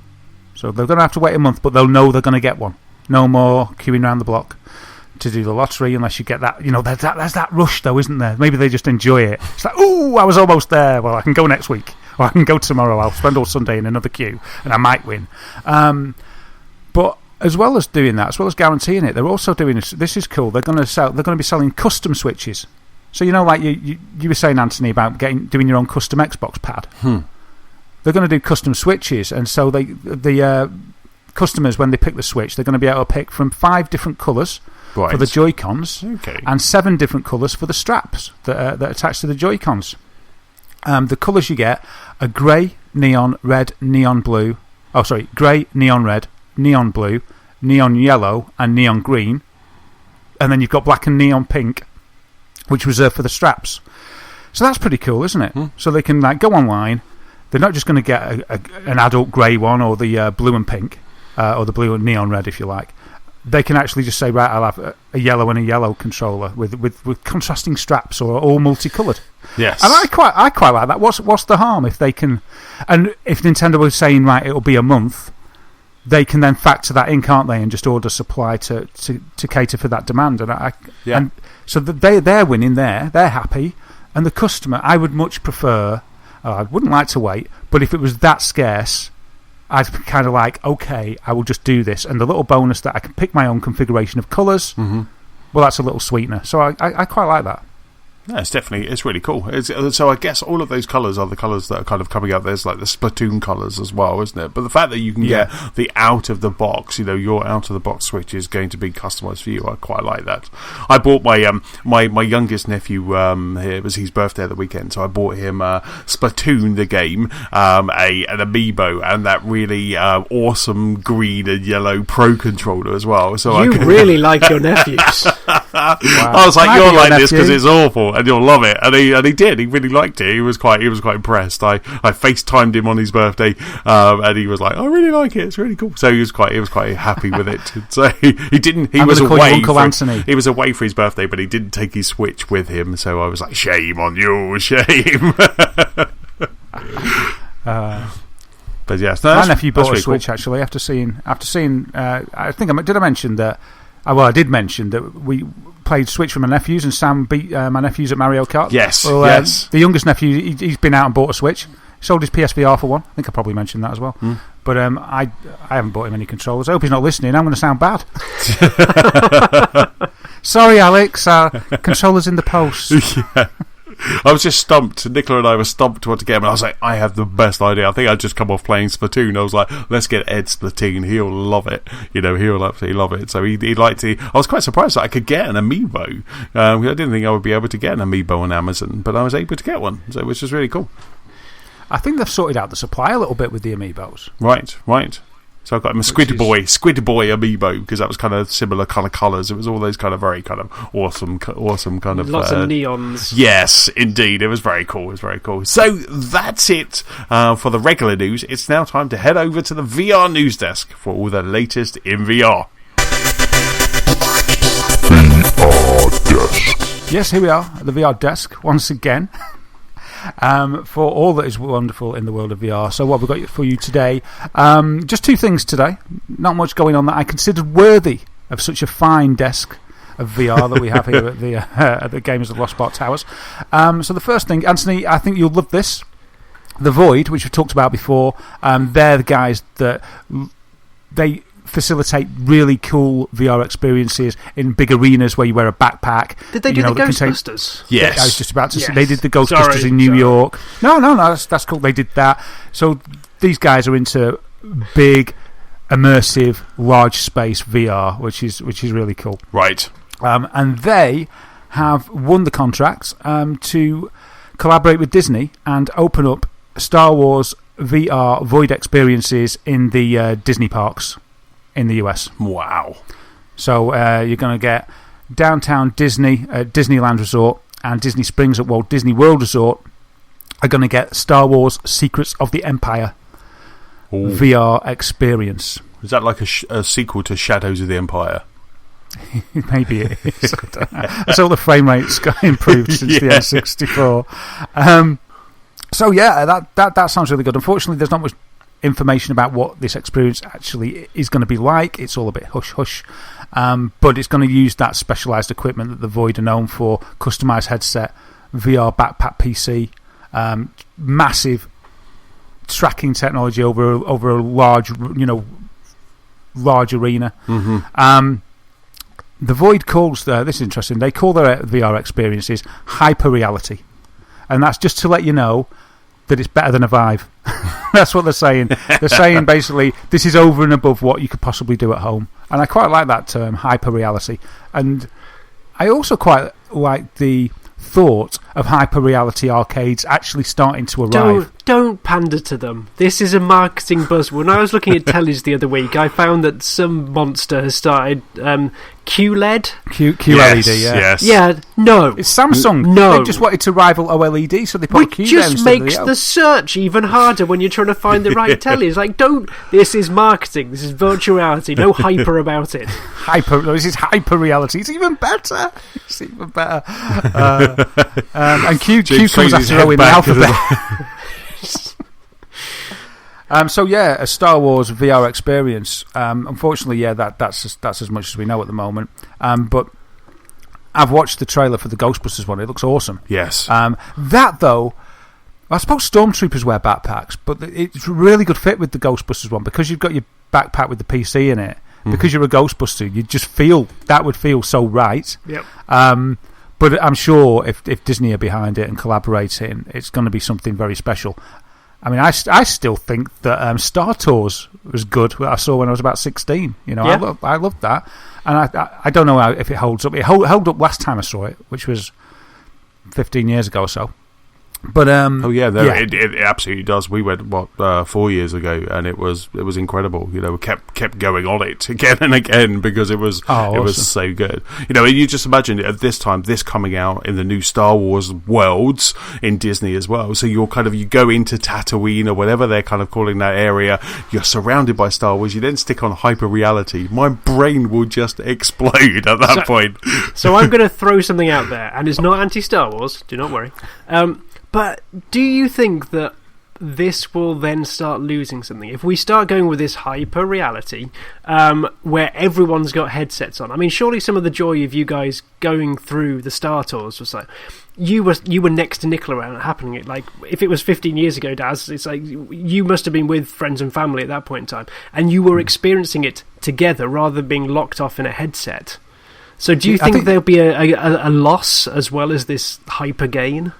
I think the good thing about this hyper reality, if you like, or this large spaces that Void do, is that us three, for instance, could all be in there together at the same time. But I couldn't see how you were reacting. No, I suppose not. We're not without, because you couldn't see our faces. But I mean, you'd be going, "This is amazing." You could do that while my avatar in front of your face just has these dead eyes and stares.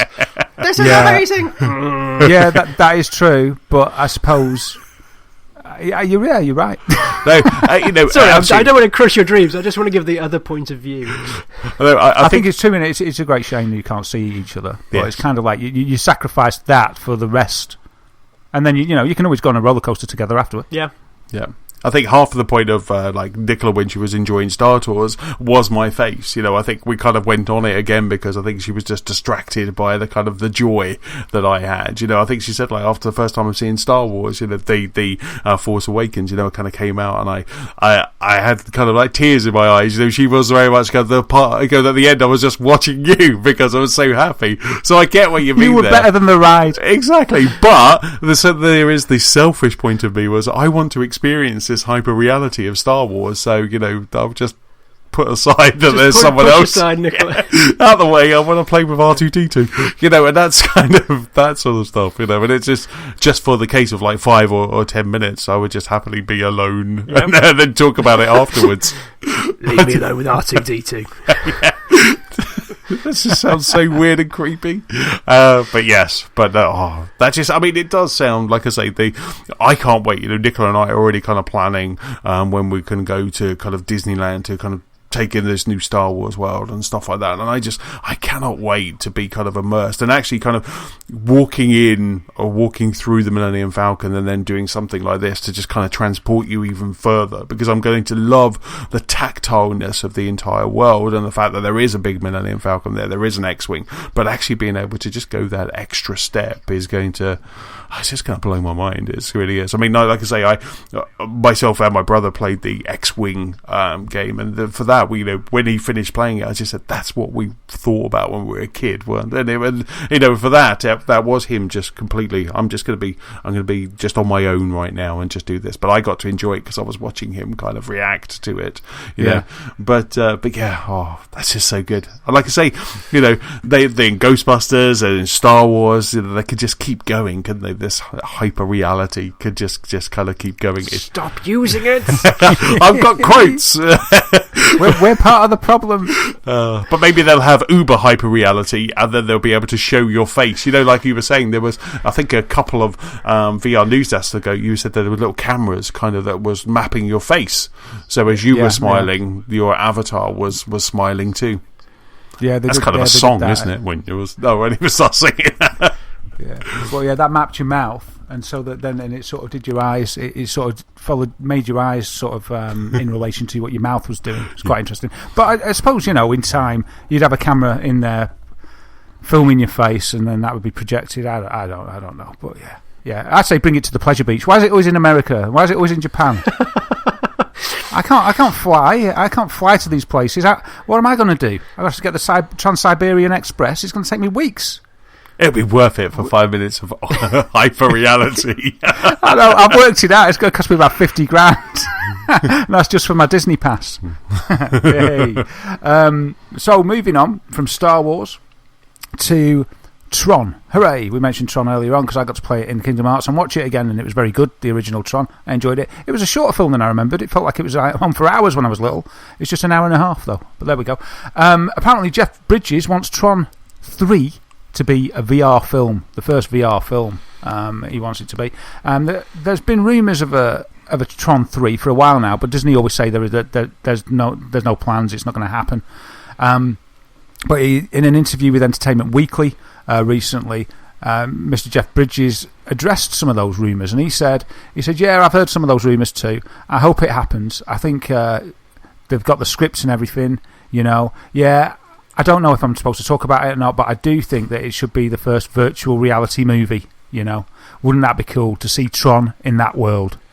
So that's what Jeff... Very fitting, wouldn't it? I guess if anyone's going to actually push it, it makes as much sense for Tron to be that vanguard, because I would almost hope that it would be quite rough and ready in some places, though, just to try and... Because that's what I quite liked about the original Tron. I'm sure it was very cutting edge for the day, but looking back on it, it's just great how janky some of it is, how proper 80s and 70s CG it is. It's a brilliant sort of mashup, isn't it? Yeah. But at the same time, it holds up. It's awesome. And it's funny because of that stylisation, Tron has inspired a lot of things in VR, like battle rigs and things like that, or Battle Zone, There's that Tron aesthetic that really sort of ignited minds ever since. And, if you see something that's set in some computerised world, then it's going to be inspired by Tron. So I think it could really work. But my criticism of this idea, it's funny, is it, because it goes back to what you were saying, James. I wouldn't really want to sit and watch a film in VR on my own like that. So that's the weird thing for me. I usually watch films with a few people. I suppose it's all right if you're going to watch a film on your own, but I miss the companionship of watching a film together then. Right. I find this bizarre. I guess if you're the opposite, are you? No, it's like if you go into a cinema, it's like I get told off for eating popcorn. I don't talk through a film either. No, so but it's weird. This is so during the actual film itself, I just need to be this silent little bubble. Otherwise, I get glares from Ali. And I can think no better way than achieving that of putting a helmet on my head. If we're watching something at home, I think it's far easier. You can actually pause, chat, talk, or what have you in a slightly more casual manner. But if this was a cinematic event, this seems like it would be perfect, because no one should be talking. Going back to when you visited, you're nodding vigorously, yes, when you visited for Pixar film the other week, no one should be talking, no one should be going and running around the cinema.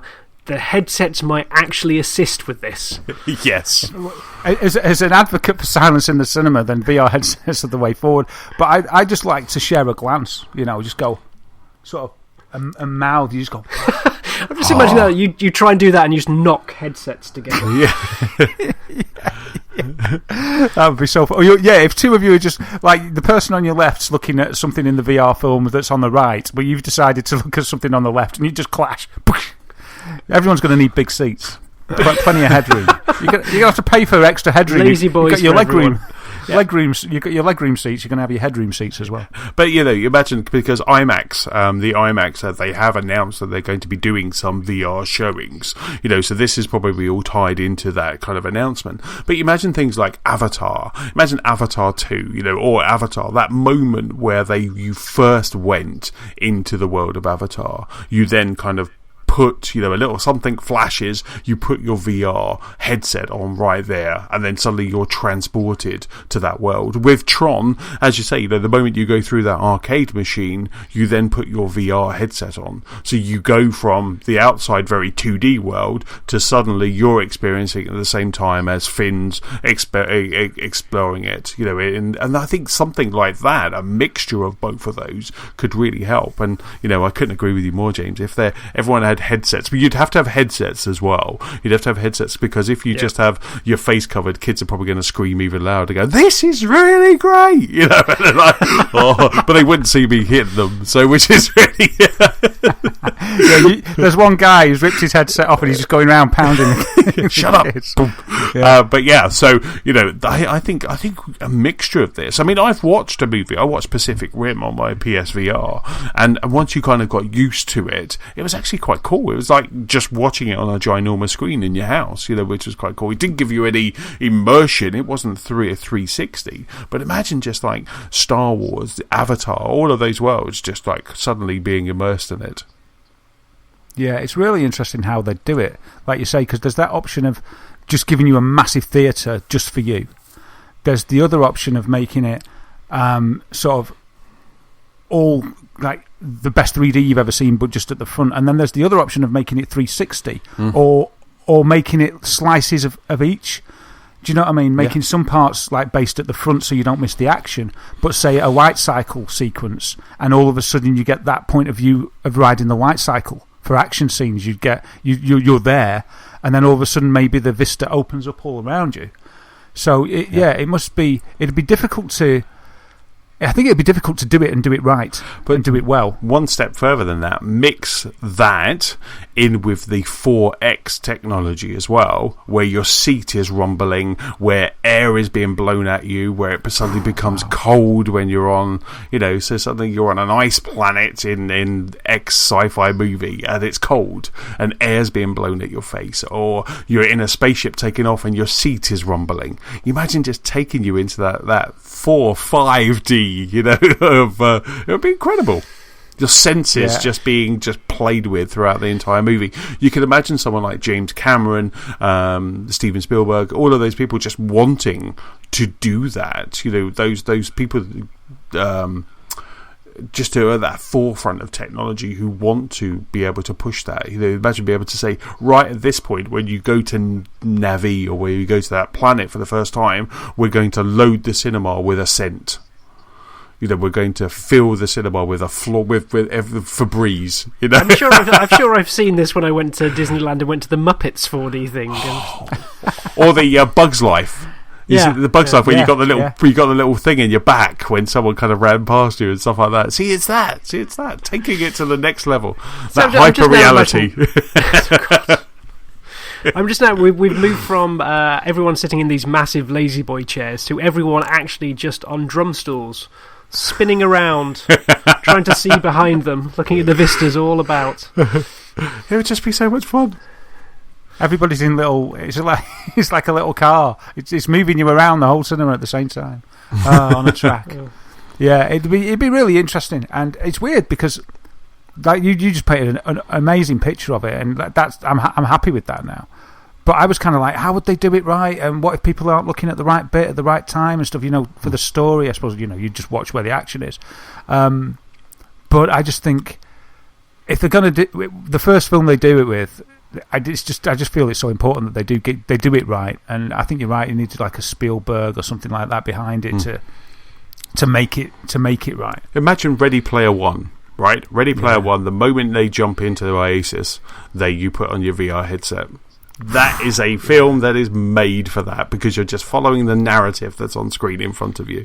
You know, with 3D slowly being phased out, you know, I even I, as someone who actually likes 3D, I'm actually preferring going to a 2D IMAX than a 3D IMAX now. You know, I go along to some 3D and go, I wish this was a 2D showing, because I just prefer it. You know, I love IMAX as a format, but I'm just really preferring 2D. You know, I still want to go and see Dunkirk before it disappears from IMAX, because I want to experience that at IMAX. You know, Dark Tower comes out this weekend. I want to get that while it's at 2D IMAX. So that pulls me in. So if the next evolution of IMAX, they start kind of bringing in VR, then that'd be awesome. I'm not happy about maybe some soggy VR headset that someone's just watched a 3-hour movie in. Oh, the extra work for the poor attendants. Pick up your popcorn and swab down the masks. I'll bring my own headphones, thank you very much. Wring out the foam into a bin. Yes. Yeah. Everyone's wearing those headbands that you wear at home, Daz. I'll tell you, that headband idea is a blooming innovation. I think I'm a visionary. You really are. You really are a visionary. Right, and on that note, that's about it for this episode. Big thank you for listening. James, huge thank you for joining again. Pleasure. Thank you very much for having me. You're welcome. You're welcome. Don't forget, you can keep up with us at gamersoflostpark.com. You can also find us on Facebook. On Twitter, we're at LostParkPod. You can find us on YouTube and also the Gamers of Lost Ark PS4 community and Xbox One Club. Darren, where can we find you online? Yeah, you can find me as Wythermator on PS4, Xbox One and Switch, DazAGamer on YouTube, and at Daz Whittam on Twitter. Awesome. James, where can people catch up with you? I am Big Sheep on most popular platforms, and everyone that I'm not, it doesn't count. Just not PSN, because you're not subscribing to that.